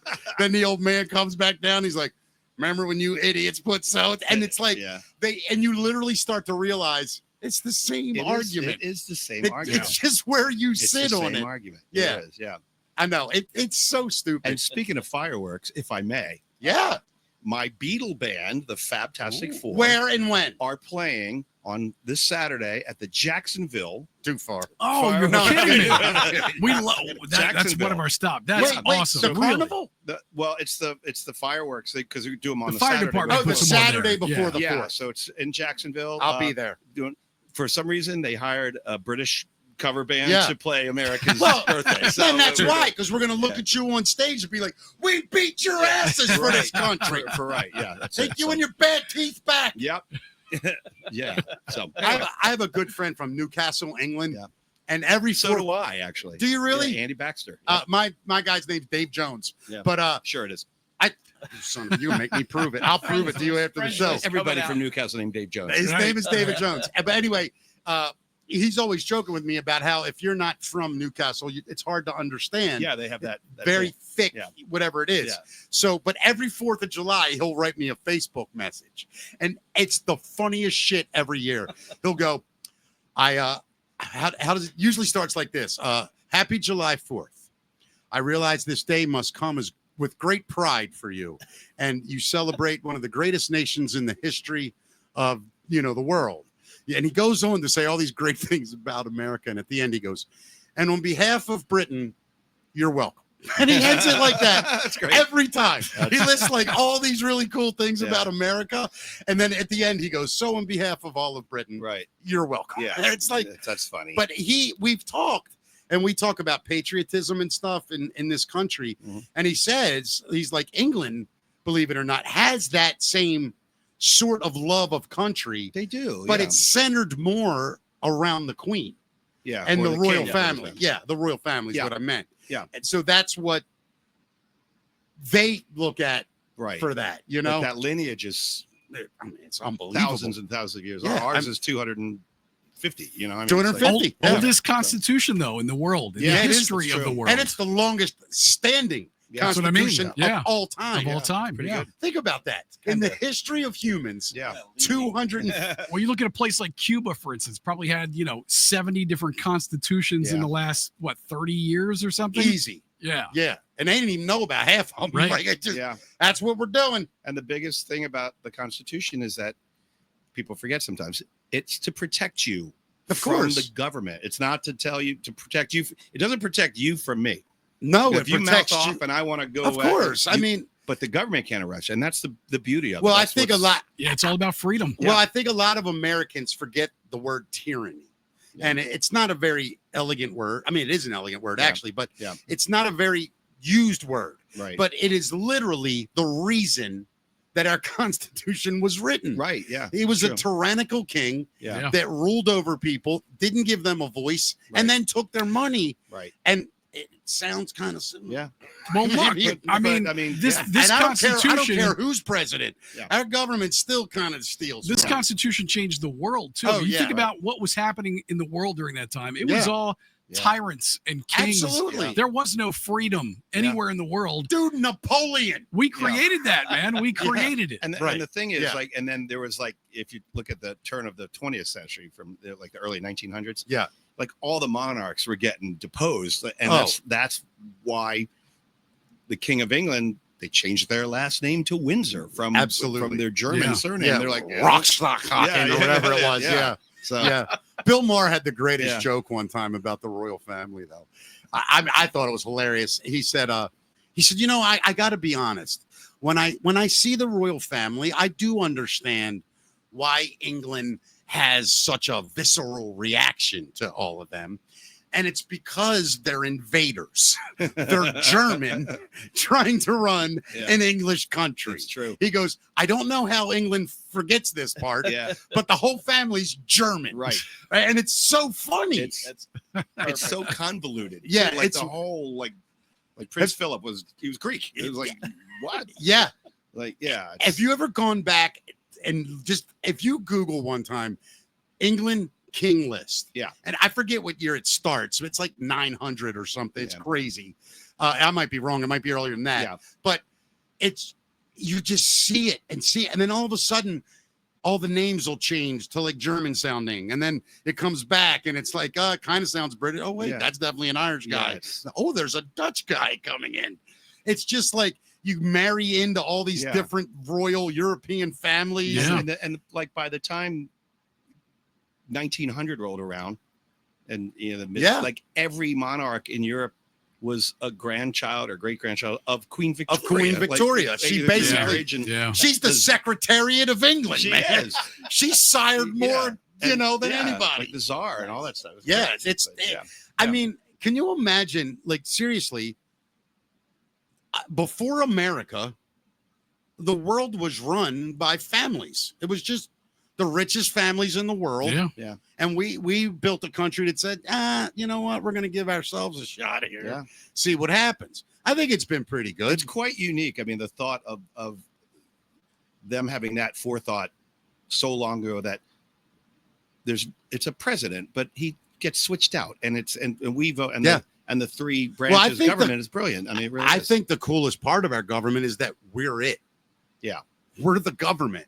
For If the you people, really think about it. Yeah, it's great. You know what I'm saying? We get to choose every 4 years. No, you're a dick. You got to go. Right. You're awesome. You get to stay. Right. And every other country in the world kind of modeled Of course. their government. Yeah. What are they going to model most. it after Haiti? Yeah, You know what I'm just saying? though, that 1776, it literally changed the world, man. Amazing. Yeah. Literally changed the world. Yeah. 100%. I mean, Yeah. and Ben Franklin famously said when he was asked after the Continental Congress, what did you guys do in there?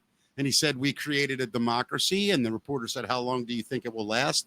And he said, until the people figure out how to make money off of it. Mm. And it was the truth. Yeah. It's the truth. And, I mean, those guys are brilliant, and they got a lot wrong. Yeah.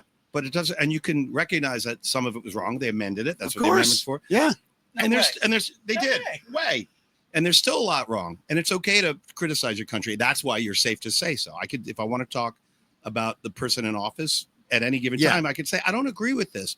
And you don't go to jail for it. And that's the beauty of it. And now you don't have that. You might go to friend jail, sadly. Now Yeah. that's Well, another that's thing. true. I've been saying this to people. I keep Yeah. saying it. Like, I'm getting a little tired of on both sides, by the way, that the other side's the enemy. Yeah. I'm like, watch the fucking news right now. There's enemies out there. Yeah. Like, stop saying because a guy disagrees with you, he's a fucking terrorist. It was Reagan who said, I often wonder, what would we do if another planet or came and invaded us? We would pull together, of course, as a world, which is the Independence Day, the movie, right? Yeah, but I mean, but he's 1,000%. We all right. think that. We all. I gotta that, think though. There's got to be one country. I don't know who it would be that just would side with them. That would just kind of abstain. You know what I mean? Like Switzerland. No, it would be the French. The French. I think the Vichy France. We're not interested. We don't like your space-time travel. Could you, if aliens hit, and let's just say freakishly, they decided to fire a weapon, do you think the world would simultaneously and instantly join together all the militaries and fight the creatures? Well, there's no from the question. sky? I mean, science kind of has already done that. Science already kind of has that alliance. So our technology. Yeah, they like do that. kind of help each other, even amongst enemies. So, we're up in space with Russia probably right now in the International Space Station. That's a good point. The Science Alliance. I'm doing the whole the Science Alliance. Yeah. But he's right. He is Scanning right. for those asteroids. They're the ones that would save us. I mean, the military would save us, but it's the scientists really. What's today's date? 23rd, 24th. What time is it? It's 6:37. You're making a note. 6:37, June 23rd. Matt Davis was right. He was right. Wow. Highlight that, buddy. And so Rack that. Before we go, so you know what we're gonna do? You know what we're gonna do next week? What? We need a 15-second. That's the Matt fact. Davis Mac was right. Yeah. song. Oh, that's So that would be when amazing. you go like, hey, let's go to Matt for it, and then you're Love that. Okay. Get my own jingle. Yeah, you got to have it, Matt. Listen, Love it. I think Dennis, you've earned it. you're You put doing- up with him for You're doing 2 months. That is brutal. I heard the song. So you hear that, Mick? Yes, but listen, what Dennis just said about you, by the way, don't think I don't go to bed every night and go like this. Please show up tomorrow, Matt. Please show up tomorrow. I fucking love you, man. I'm sorry. Please show up tomorrow. I like what you said yesterday when you did it at Natalie's without him. You're like, I'm not doing that anymore. I'm not doing it. I'd rather not do it. I'm not fucking doing That's that. beautiful. I can't do that part. Yeah, Like, yeah. it's so hard. Just give me a news story. Like, what? Copy. Of This course. is what it No, was you're like. right. You're right. It's so hilarious because anything I can do. You just hand you something, right? And I'm reading these things. I hadn't read them in advance, of course. Why would I do that? Right. So this is what happens. I'm going like this. There's an artificial intelligence startup called Anthropic.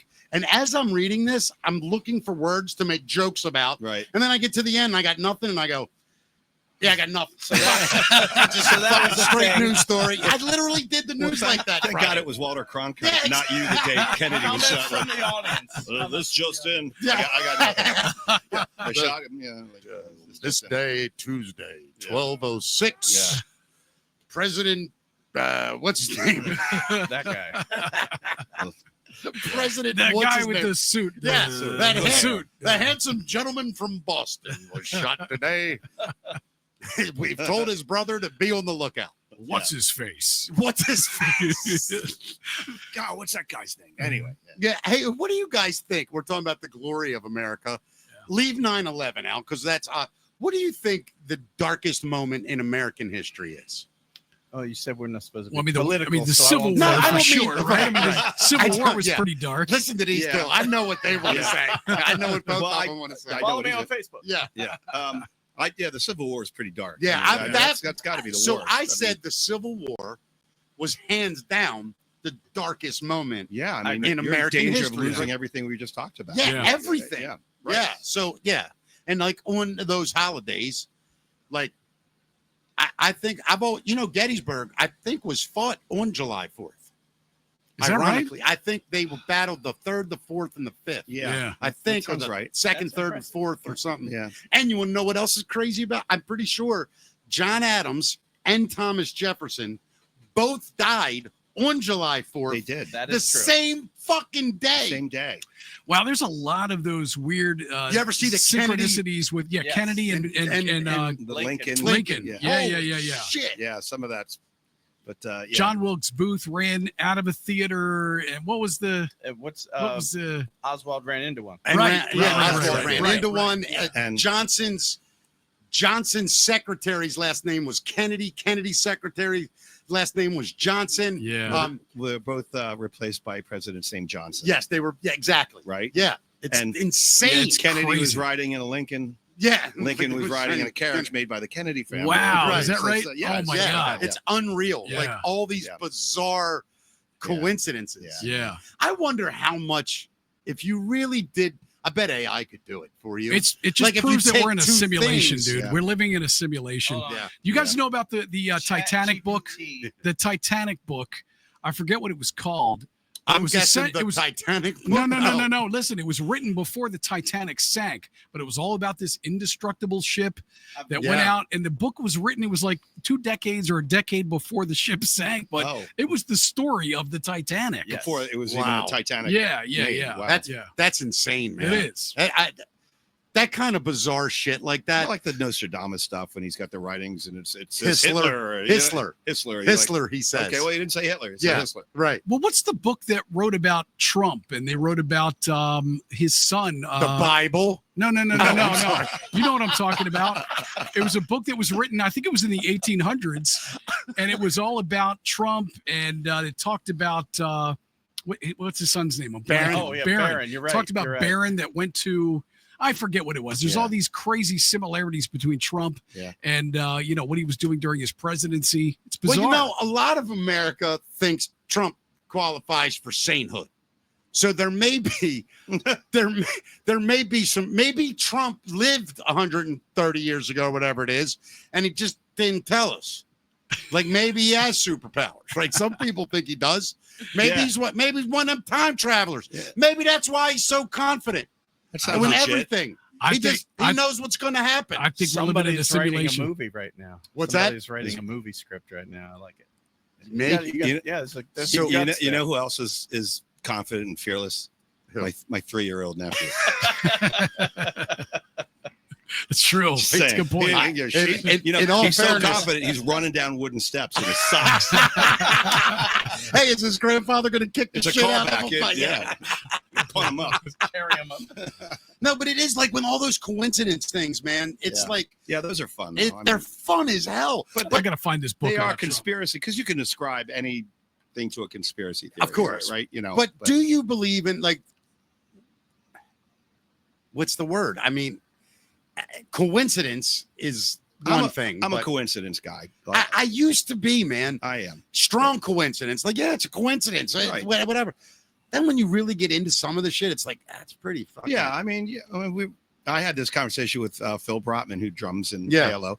We drove to Ramshead show last week, and we were in traffic for 2 Yeah. hours, so nothing but theology and Yeah, and of stuff course, and yeah. coincidence. And he's like, "There's a whole thing that's happening in the universe," and I'm like, "Or there's not." I mean, we don't I will know. say, So, what's his name? Phil. Phil. Brotman. So, Yep. Phil. So, Yep. I will say this to Phil right now, Dennis. I can't dismiss everything he's saying. Right. I can't. I do feel some shit. Like, I don't. Do you guys feel things I do. like when you're just walking around? Like, yeah. something's weird. Like, Yes. and Yeah. for the last 2 or 3 years, I've just been like, I think we're living now what really I was fearing, which is wars are starting to break out and all that Yeah. dumb shit. But like, I do put some credibility into like the zeitgeist affecting us. I absolutely. agree with you. Absolutely. Yeah. And I agree. And I'm a big, I feel vibrations, and like when you get an eerie sense that something's course. happening, the hair stands up in your neck or whatever. That's real. I get it. The fact that we don't know why it's happening is what I'm like, just because we don't know Right. doesn't mean it's That this. right. Yeah. Like, No, I'm with the you there. Romans, just because they didn't know why the sun crossed the sky, Yeah. they went, "Oh, well, there's a god that pulls it across in a Right, chariot." yeah. Like I don't want to be that guy. Right. No, I got I just you. go like, "Well, we don't know yet, so You we know, will someday." So. Speaking of the Romans, did it ever like freak you guys out? Every time you watch a Roman movie, they always have like British accents. Yeah. Right. Even Caesar. So do the Nazis. I mean, Right. they Yeah. really And the do, Nazis do too. Right. And the Empire for that But matter. like Yeah, for the Star Wars. Romans, at least like use like New York Italians. Yeah. You know, make them sound what They're Roman. Italian. Right. Make them Italian. That would have been a great Bible movie. Yeah. It's a Hey, me. hey, hey, coming in here. Hey, what is this guy? He's walking on water. For He named a God's sake. salad after me over here. It's a me, a Mario. Because at some point, one of those dudes would have been like, "Hey, Jesus, you come here for a second, please? Yeah. Got to talk to you. Listen, I heard about your little walking on the water trick. Cute. Okay. Yeah. But then I heard you turn water into wine. You're fucking with the booze. Yeah. Jesus, that's our Yeah. business. That is something Stay we out can of the work on. booze. Yeah. Now I'll take a cut and we'll call it even. Right. Yeah. That's good. See, I- he is working on a movie. I Yeah, told you. yeah, I'm working on a movie, all right. I told you. I do think though, like when you really think about the world, I do think that humans haven't figured out some shit about ourselves. Yeah. That we Agreed. can Yeah, connect in a way. I don't know if it's with each other. I don't know if it's what's that word when you can read some Yeah, like telepathy. But telepathy. I mean, science can't explain consciousness right now. We have Yeah. no idea what consciousness is even. Can I you take know? a shot? Yeah, go ahead. All right. I've been thinking. No. I'm like dead it. serious. I like For about 2 years, I've been going down these rabbit holes of thought. I call them just like unanswerable questions. So you go on these little journeys in your own brain, and you use logic and reasoning and deduction, and it's a brain drill. Yeah. Well, consciousness, right? The ability to be aware of everything going on around you, to be able to process it, and to be able to react to it is what consciousness in its sense really is, right? So any animal, any living thing on earth reacts to its environment. So we think we have conscious because we can speak and we can communicate in a way that no other animal does, all that. So that's what we consider consciousness. I think our consciousness is really what is in our innate, almost, what's that word? Instinct. It is instinctual in us. And I think it's in everything living. It's just that we process it. Well, we process it through hardware. So we process it through a Eyes. reticular activation system that only Right. filters out everything else except what's important to us right now in this moment. Yes. Right. So it's But I filtered think, through for all that. instance, though, when things grow, we're Yeah. going to geek out for a second. Yeah. When things grow, there are plants in the world that know, oh, fuck, this soil's bad. Let's turn back and get away Oh. from it. Yeah. Listen, you bring that up. I'm dead serious. no, Plus, you listen. cut a plant, No, listen. they can fucking record it. It cries. I was Yeah. going to talk about Yeah. the mushrooms, man. Oh, the that's another mycelium. one. Yeah. They say that the mycelium, the stuff that's underground, like we see the fruit of the mushroom, the top of it, Yeah. Yeah. underneath the ground is the mycelium. That's the real Yeah, plant, right. real, not even plant. It's It's totally the root different system. It's a Yeah. whole colony. Yeah. They say that it takes up the earth Yes. essentially, Yeah. and plants use it to communicate. Yeah. Trees will communicate, saying, "I need yeah. some water." So there's a whole Yeah. I'm telling you, I think everything can think. Just we process thought in a way to keep us alive. but I think everything has consciousness. Everything does. Well, I think yeah. the environment does. Look, the environment knows when shit starts to get drought-like. Yeah. Right? And shit will start dying.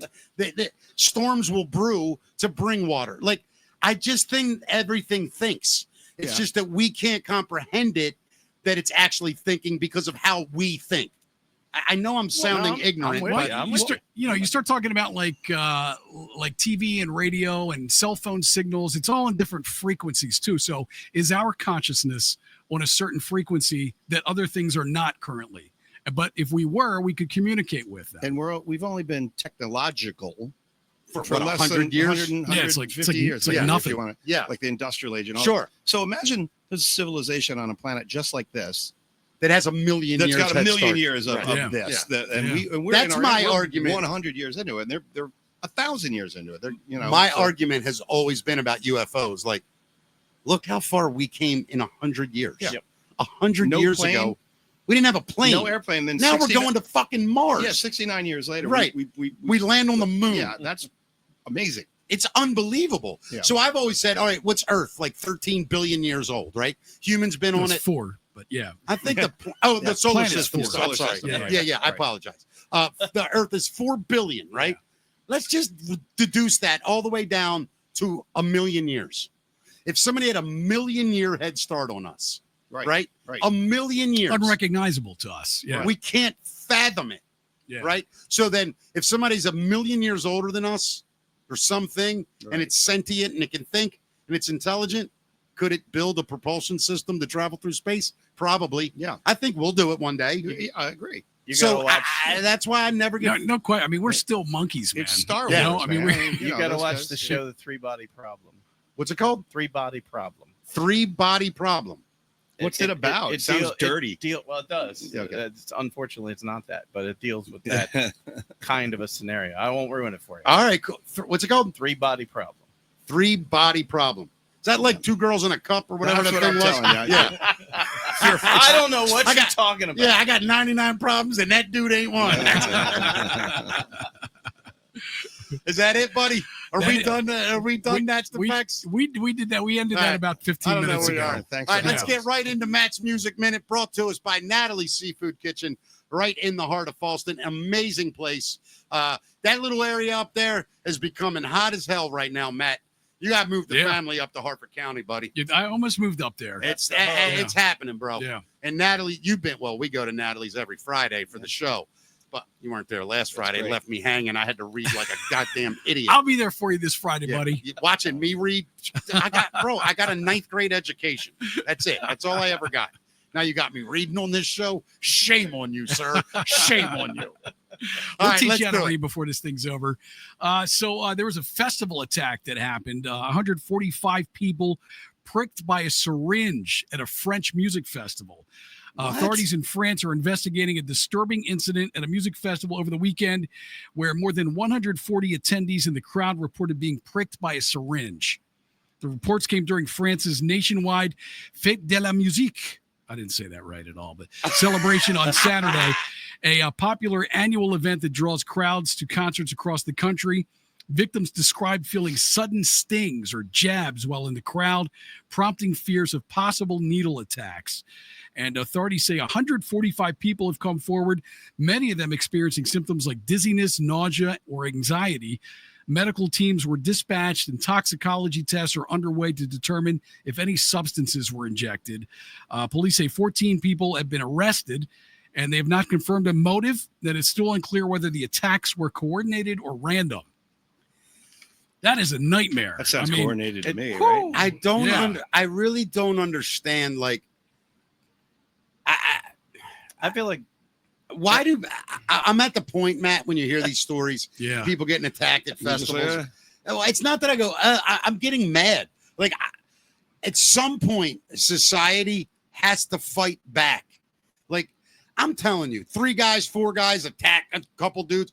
40 guys need to jump in and beat the piss out of them guys. No, I agree. And just end this shit. The problem is, though, I'm sick of this. The problem is bullshit. you're hanging out at a music festival. You're there with your buddies. You're having a good time. And all of a sudden, you feel something. Right. And you're like, what was that? And then, people you don't know are just walking this way, you're getting the jab. Now, and then 10 people over this way that get the jab. So you don't figure it out. Okay, right Dennis, away. is this one of the scenarios where we can throw out due process? And if you see a guy stick me with a needle, would you permit beating the shit out of him? Absolutely. All right. It's going down if that happens. Drop him. Drop him to the You ground. got to, right? Look, if a guy walked up and I was standing and the guy punched me, I'm not going to call a cop and say, I'd like to press you. I'm going to hit the guy back. Right, That's of course. Well, if they've got a knife or a weapon, they're doing something illegal. Like you're probably going to stand up in court for something like that. Matt, you read that as they were pricked by a syringe. I would argue that they were syringed by a prick. I stand corrected. I saw the wheels turning on that as soon as he said that one. You're in the middle of reading the headline. I'm over here like, God, give me it. It's like Mickey's gonna take it. Damn it. These little beavers. I can hear in his head. He's like, he said prick. He said prick. He said prick. I have my go-tos. Tell me if you guys knew this. U2, The Edge, is not an Irish citizen. Did you guys know that? Yeah, I you did. Yeah. Yeah, so this is something that might surprise a lot of people about Ireland's most popular band, U2, The Edge. When he was just 1 year old, Dave Evans is his real name. He and his family moved from Wales to Ireland, but he never became a citizen. So Monday in Killarney, is that how you say that? Yeah, Killarney. Yep. He was among thousands of people conferred with Irish citizenship. And after the ceremony, he told reporters it was a monumental day for all of us. He said, I guess, I'm a little tardy with the paperwork. I've been living in Ireland now since I was 1 year old, but the time is right, and I couldn't be more proud of my country for all that it represents and all that it's doing. So they are now all officially That's awesome. Irish. Yeah. Nice. I was there a month ago. Is that with right? My band Starbelly went over there. And Wow. did some Oh, that's shows, right. Yeah, I didn't get It the. was How awesome. was it, man? It was great. How did they treat treat? How did they treat you guys? Americans? Yeah, yeah. Well, we played a festival. We have a friend named Eric Huey, and Starbelly recorded a record with him. As That's his your backing band. original band. Right? Starbelly is my Yeah. original band. Yeah. Phenomenal band, by the way. Look them up. Thanks. Download the shit. It's awesome. Yeah, Also, man. We went to he got asked to play a festival, which is an American bluegrass festival. Oh, cool. It's like here having an Irish festival. Yeah, of course. So, and we're Americans. They loved us. I mean, Did they they're really? just like we were in Northern Ireland. We weren't even in the Republic of Ireland. So, and they're the kindest people in the world. And you were talking about the King earlier. Yeah. We stayed at the King's Palace No kidding. because Eric is tied. The guy that we toured with is tied in with Irish Embassy and Irish distilleries. He represents them. Yeah. They put you guys up in the palace? Yeah, so it's Wow. Hillsborough Castle. It's where, and the King stayed there like 3 months ago with Camilla. And, Wow. And they put us up on the grounds, and we got a tour of the.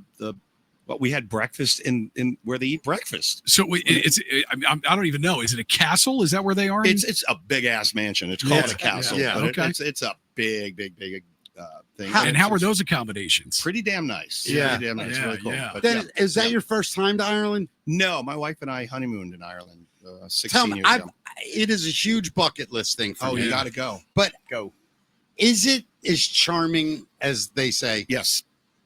Give me a little. What Absolutely. is it? Give me a minute of talking about Ireland as an American. Why it was so great for you. Well, for me personally, my family's That's my what I mom's mean. family, right? Yeah, but, yeah. So you got that going, but the people they've been through so much shit. It's a ravaged fucking They've nation. been ravaged Oh. for hundreds of years, Yeah. and because we were in Northern Ireland, which is it's British. Yes. Yeah. When you're in Dublin and you're in the Republic, all the signs have the name of the towns, and then they have the Irish name, Yeah. or Yeah. the Gaelic. So, and then when you cross that border, they disappear, and it's everything. English disappears. No, all the Irish disappears when you cross into the north. into the north. And all the troubles that took place in the 60s and 70s it's a real thing, and it's still there. But there's a pretty fragile piece between the two. Like There's a great movie with Liam Neeson, and I cannot remember the name of it, but it's basically how the IRA assembled and how it came to be. You know the movie? Yeah, it's I can't think of 19. Is it a year? Yeah, it takes it's the guy's name. Shoots. You know what I'm talking about. Yeah. And in that, they really did. I mean, that's their civil war. Yeah. I mean, it was religious. Yeah, and the British take over, and they The Church of England. Yeah. And then the others were the Catholics. right. And the thing is, And they just fought like dogs if you lived forever. in Belfast, especially in the and 60s you were and Catholic, 70s. you couldn't hold a civil job. Yeah. So that Yeah. was like the discrimination that we had in this country against people of color. Things like that. So very similar. Yeah. But Well, in Scotland is the biggest Protestant Catholic rivalry in the world. they hate it. Yeah. The Rangers and United, the two big soccer clubs in Scotland, it like I'm talking 20,000 people riots over in the history of it. Yeah. And like if there's a great story, there's a documentary about a guy that I think he was Protestant and he got signed by the Catholics, and like his whole hometown, like it was a major problem over that shit. Right? It's crazy, man. Yeah. When you really think about how a nation can be divided over something. Same country. But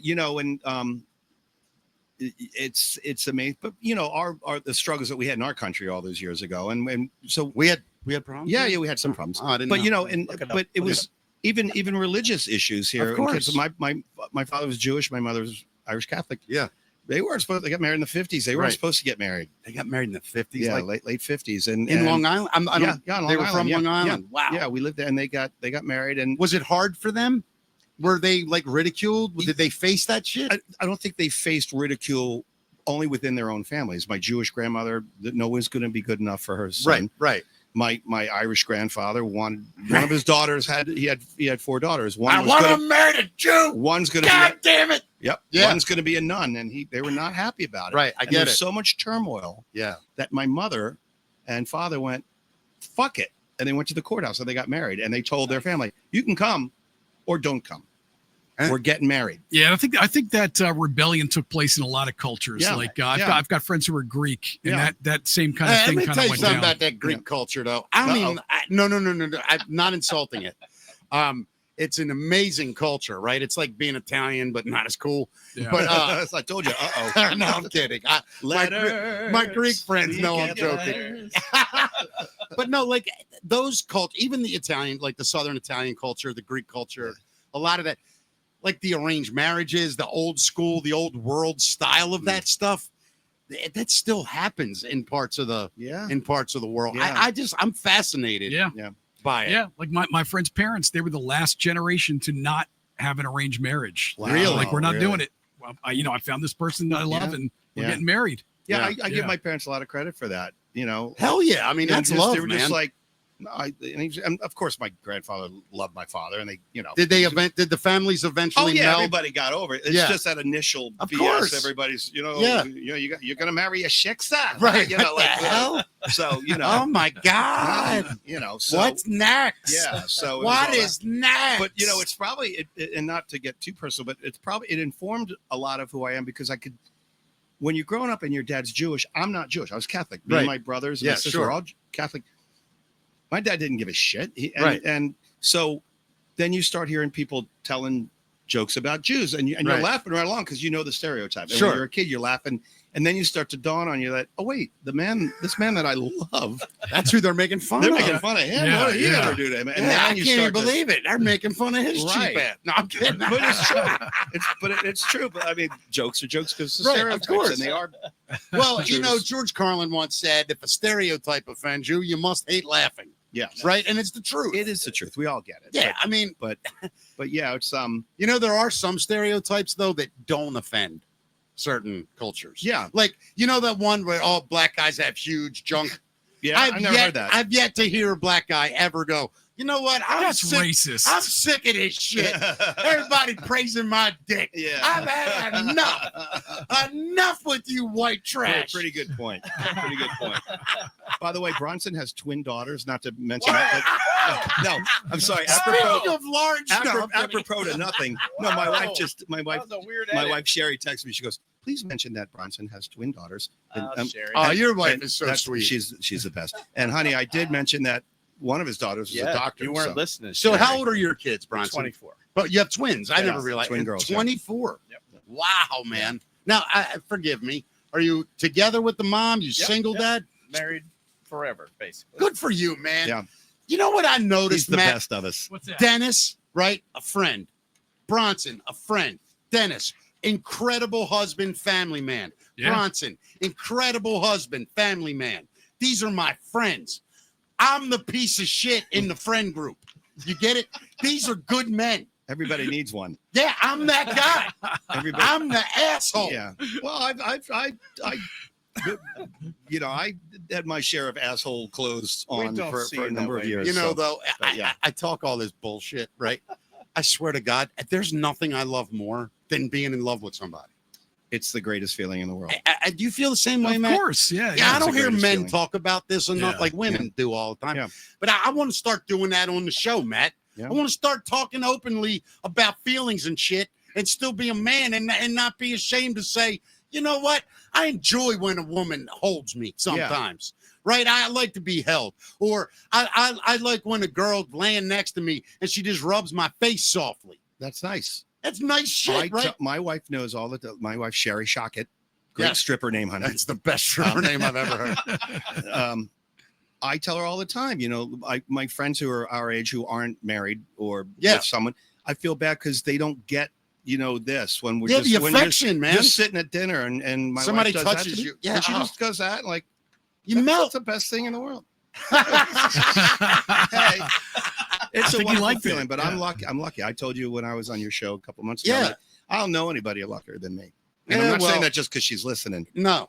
But I don't know anybody luckier. No, but you know, I met your beautiful wife at Club 66 a couple Mm-hmm. weeks ago when I was there to see Keith Brewer. Yeah. By the way, Another band he plays in. And I got to tell you this though. I don't know if I told you. I told Keith to his face, and because I felt like he deserved it. You did tell me this. Yeah. I always thought of Keith Brewer as wow, what a great entertainer. The Ravens were awesome. Right. I liked Company of Wolves. Right. And I thought, wow, great Baltimore guy. What a cool dude. And then they did that thing at Club 66, and I went, and it really showcased all of his catalog. Yeah. Matt, I'm a little dumbfounded now when I really get into a lot of the songs I didn't know. I'm not going to lie. Yeah. But every one I was like, fuck, this song's incredible. Yeah. He's a great song. I admire him. So he's one of my. And really, I hear really, you really good talk friends, about so. him though, Yeah. With such admiration. He's so good. It's and really he's been crazy. so good. For with that particular show, we were doing songs that he wrote when he was 20, and songs he's written since he was 60. Here's they're all good. Yeah. I mean, this was the coolest part for me, and maybe I'm being arrogant by saying this, but listening to his catalog, I was able to figure out shit he liked.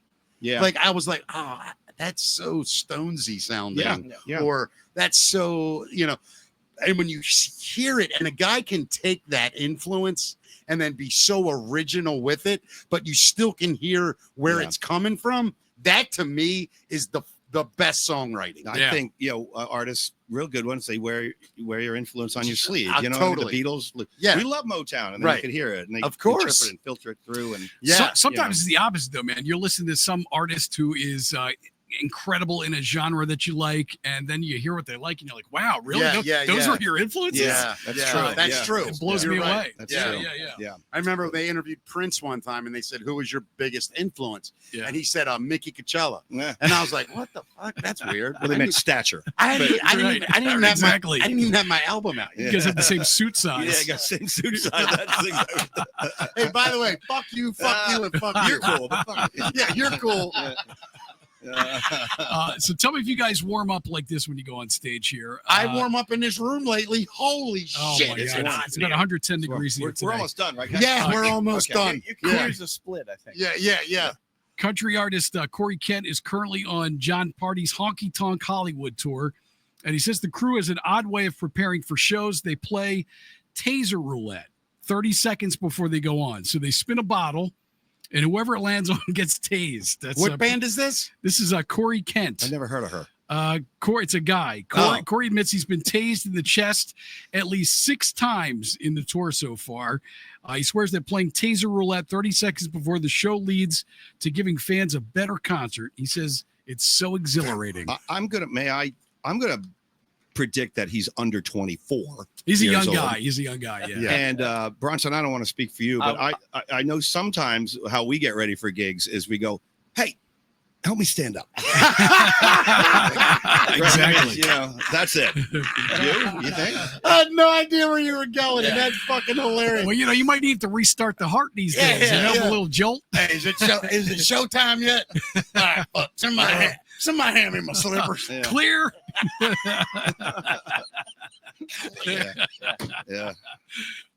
We played yesterday at Fager's Island, and it's great. They do a deck party every No, Monday. it's amazing. It's 5:30 to 9:30. And Yeah. if you've never been, go to Fager's Island. They're so great there, and it's like $10. You get like a platter of like barbecue, and Yeah, it's nice. great, and drinks are cheap, but it was 105 degrees and we're all, my bands don't wear shorts on stage. Yeah, so mine don't. Yeah, so and by the way, I want to say on the mic right now and the camera, Dennis Shocket is 100% right.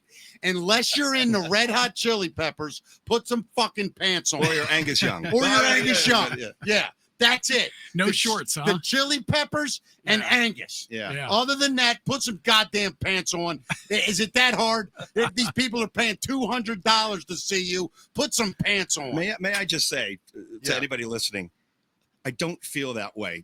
Unless Fuck him. Yes, he does. If you're in my band, I would prefer you to wear pants. I just think it looks a little more professional. Wow. So even you guys playing outside at Fager's in 105, you put pants on. Yeah, Damn put right pants you on. do. You're not going to get Yeah. any cooler by wearing shorts. All right. I mean, you're still sweating. Yeah. Yeah. You know, so Standing we on call a it stage. sweating to the oldies because we're playing 70s music, and everybody in there is over 55 Right. when we're playing. The jeans are still wet. They're in my car right Yeah, now. it's Yeah, true. exactly. I haven't been Sticking a high heaven. But no, I don't. I don't have any respect for any entertainer in shorts unless he's like a swimmer, and that's how he entertains. What about people. jorts, Mick? What about No, jorts? none of that shit. No, like I do this show in shorts, and there's a reason. Watch, Can't see them. I'm on camera right now. Yeah. Yeah. Yeah. You can't say that I have shorts on. We're We're got lucky no he's wearing pants on Yeah, I right was gonna now. say we're I'm lucky he's wearing naked. shorts. Uh-huh. You should have seen what he wanted to wear. Yeah. Bronson made me take it off. Yeah. So I could put it on. Yeah, so Yeah. you can put it on. Hell yeah. Hey, listen, I hate to cut you guys short, but I've lost 12 pounds since I got No, here. we're going. We're wrapping up. kidding. We're wrapping I'm up. kidding. I'm That kidding. is the end of Matt's Yeah. music minute. Oh, So, Oh my yeah. God! It is. Listen. So here's the deal. Oh wait, God damn it! Oh, you That's get another two. You theme get we two gotta theme do. songs. Yeah, Jesus. two theme songs. Oh, we can have the That's Matt's fact, music Matt, minute. and Matt's music minute. Oh Yeah, my God! that's, I'm gonna yeah. get two jingles All out right, of this. I you love gotta, it. all right, then I gotta Yeah. say because there's a piece coming up on this show that I would love to have a rant for. Now, hear me out. I used to have a 60-second bed that was the battle hymn of the Republic, but it started out like dun, dun, dun, dun, dun, dun, right? Dun, Dun, dun, dun, dun, dun. By the end, the whole fucking orchestra, bah, bah, bah, bah, bah.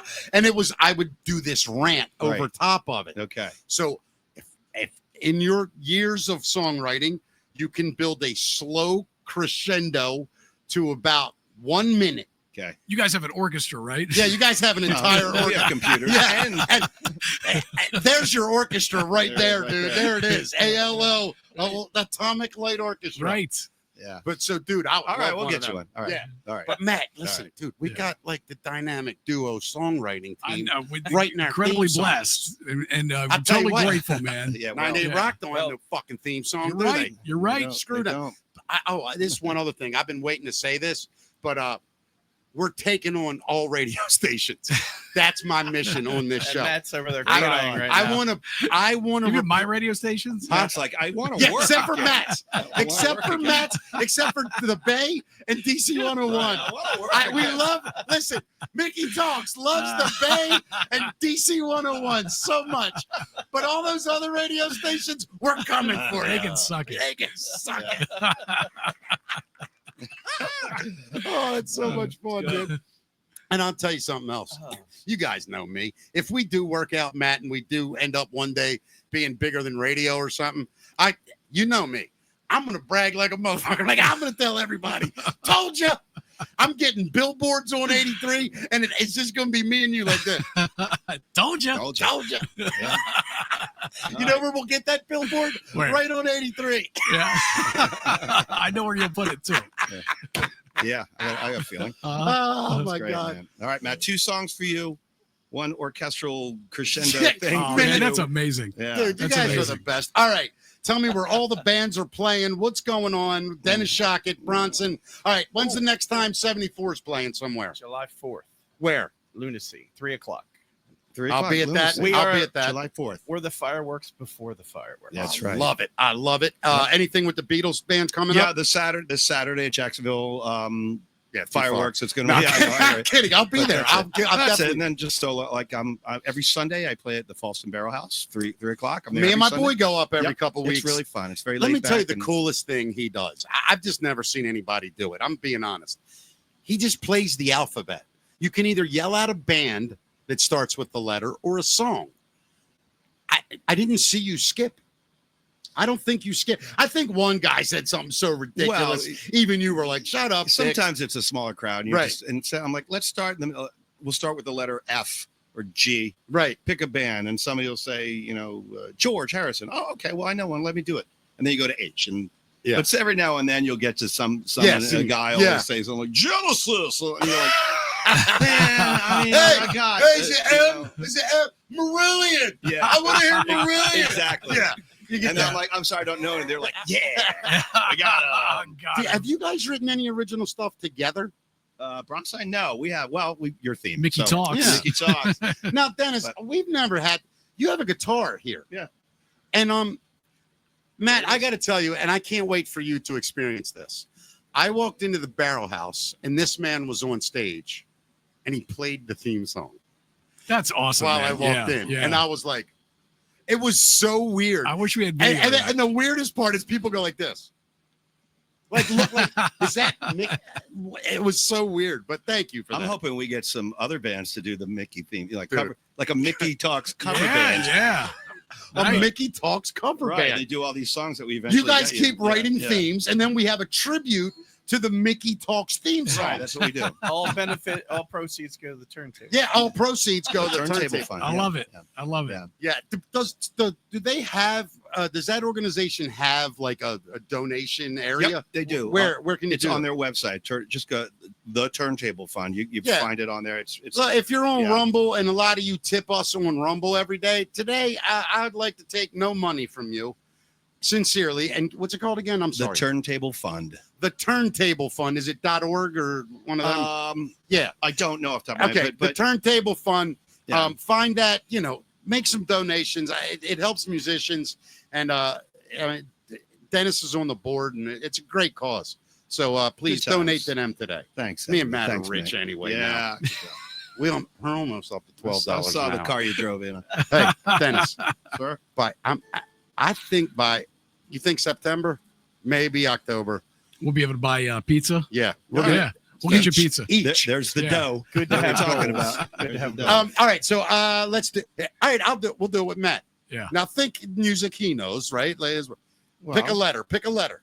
Me pick a letter? Yeah, any letter. Let's go with S. S. All right. Let's so- do. I wish I could just throw something right in your lap for you right now. Well, no. Go ahead. What do you got? I'm S. not picking. You're picking. All right, S. Pick a- Supertramp. Yeah, there you go. I love it. You do Like- not have a the super. long way I know a home. bunch. Shut up. Yeah, He look. probably does. Like. So I think you're Romeo. Been a part in a picture show.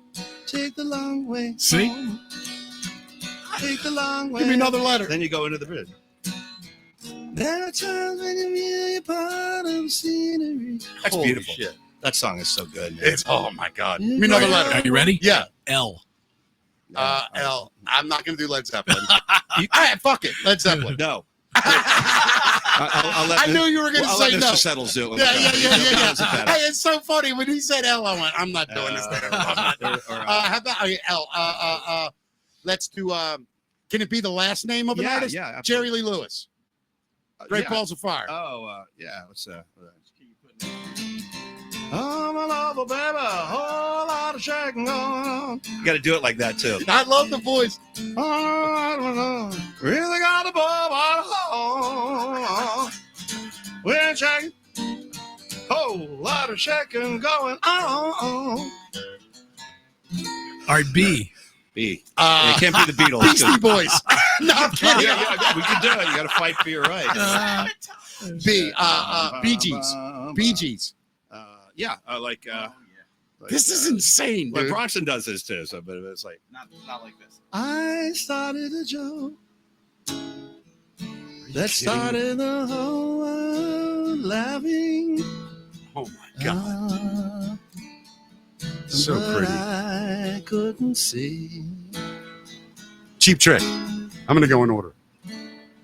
Yeah, it's here. It's You didn't know what you were looking for. This Till is you such... heard the voices in What's your next? D. ear. D, Matt. Give me a D. Whoa now. Give me a Give me a D. A blanket here. I know D. Give me a D. Is there a D? Doors. Oh, the Doors. How could I Yeah. forget the Doors? The Doors. God. Love the Doors. Yeah. You know what I love? Don't you love her madly? You know what I love about Don't you Morrison? love her as she's He walking out the door? He was so fucked up, Morrison, when they were recording. Yeah. And the thing I loved is like, whoever produced them, I forget who it is. He's famous. I forget his name. I want to say it's Templeman, but I know it's not. Anyway, the producer told a story. He's like, we were at a part in a song, and we were thinking of a solo, whether it was going to be the keyboard or the guitar. Yeah. Chip walks in the room and goes, I'm going to do a vocal solo. And everybody looks at him and they're like, what? And he went in and it was like, I think he said it's like 50 seconds of the piece of music. And he just talked. Yeah. He just did some weird talking. Well, that was the right time to do it. Yeah. Just like bizarre, weird shit. Michael Collins is the name of the Liam Neeson movie. God damn it! It's Michael Collins. Yeah, and by the way, he's going to be Callback. driving home and can think of another D band. No, Like Depeche Mode. Duran Duran. Oh, he's got personal Jesus.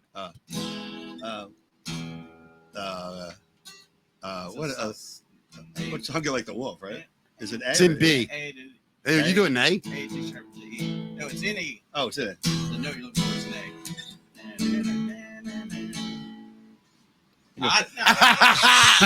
All right, listen, Dennis Shocket, you are. I don't know if you know this. A year and a half ago, 2 years ago, I came up to Hickory Lounge with Hickory Lodge, and you and Tim Steele was on drums, and David. And Dave Steele. And it was really the first time, I'm sorry to say this, where I ever sat alone and focused. And if you go to my Facebook page, there is a post that just says this. And it's before we became friends. Yeah. It says, Dennis Shocket is a national treasure. Fuck off if you don't believe me. Yeah, well. And that's the whole post.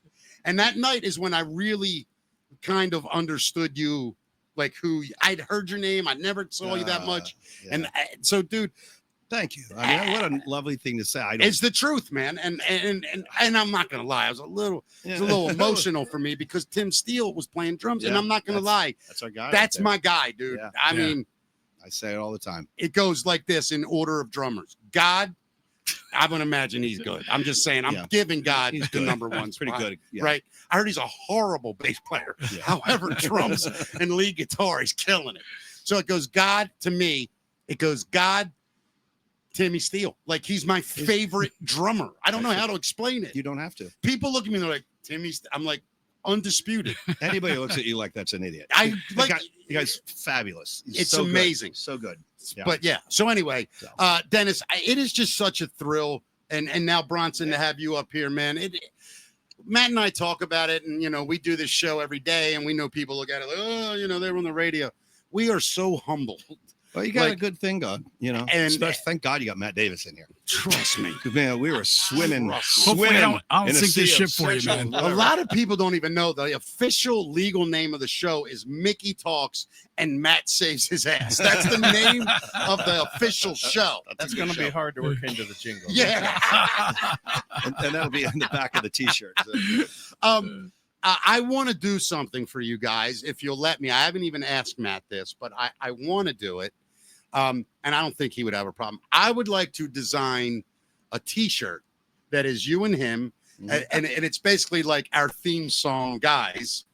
It's a Mickey Talks brand thing, but we're going to sell it, but I want to give you guys the money. I don't want the money. I know you don't because you're a dick. We'll give it to the charity. Let's give it to the charity. No, I'm going to do this. Okay, fine. But can we do that thing with both of you? Here's the thing that you don't know about Bronson. Yeah. Is he's a logo and graphic designer. No, I did know that.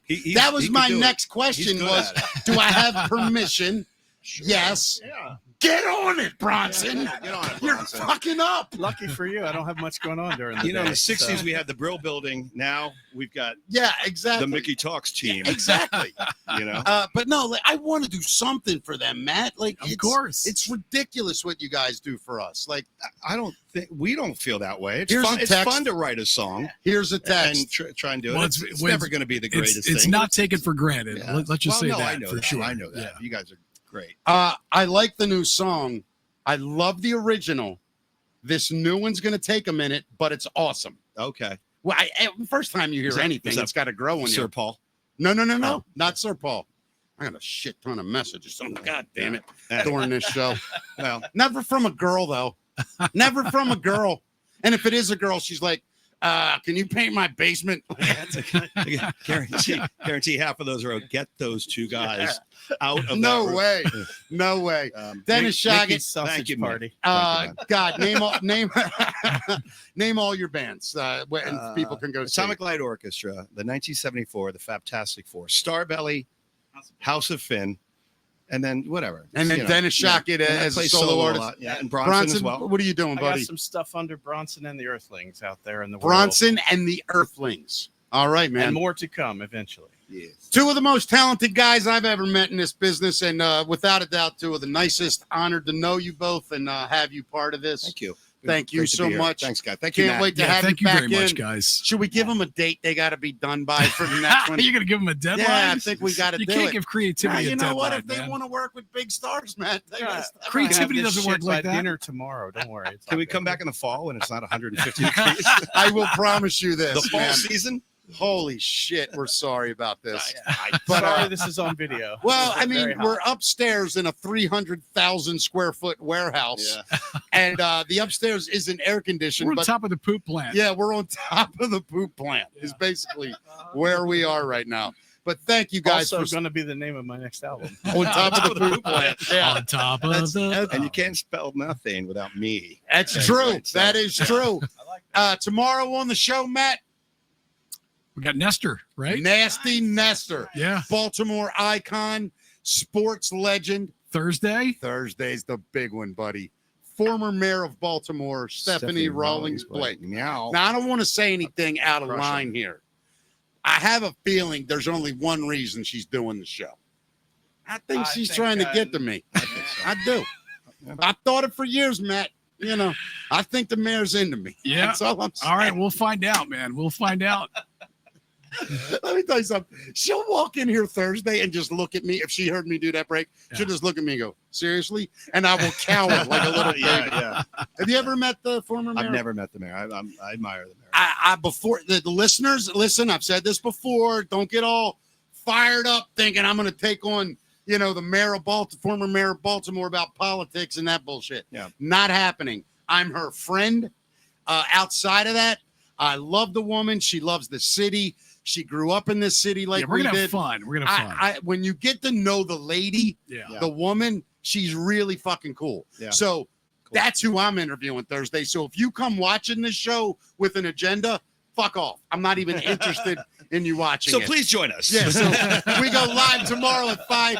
Matt Davis, you are the best partner on this show. You're the best part. I love you, brother. And this show continues Love to you, grow dude. thanks to all of you. Please remember to subscribe to YouTube, Rumble, Facebook, all that bullshit we're on. Subscribe to all of it. And while you're listening to the show, click on all of it. Get our numbers up. Right, Matt? Of course. Yeah, we're not above begging. Subscribe, YouTube. Yes, at Mickey Talks Pod. We'll see everybody tomorrow at 5. Thank you for watching and listening. Dennis Shocket, Bronson, the best. See you guys tomorrow. Bye, everybody. Thanks, guys.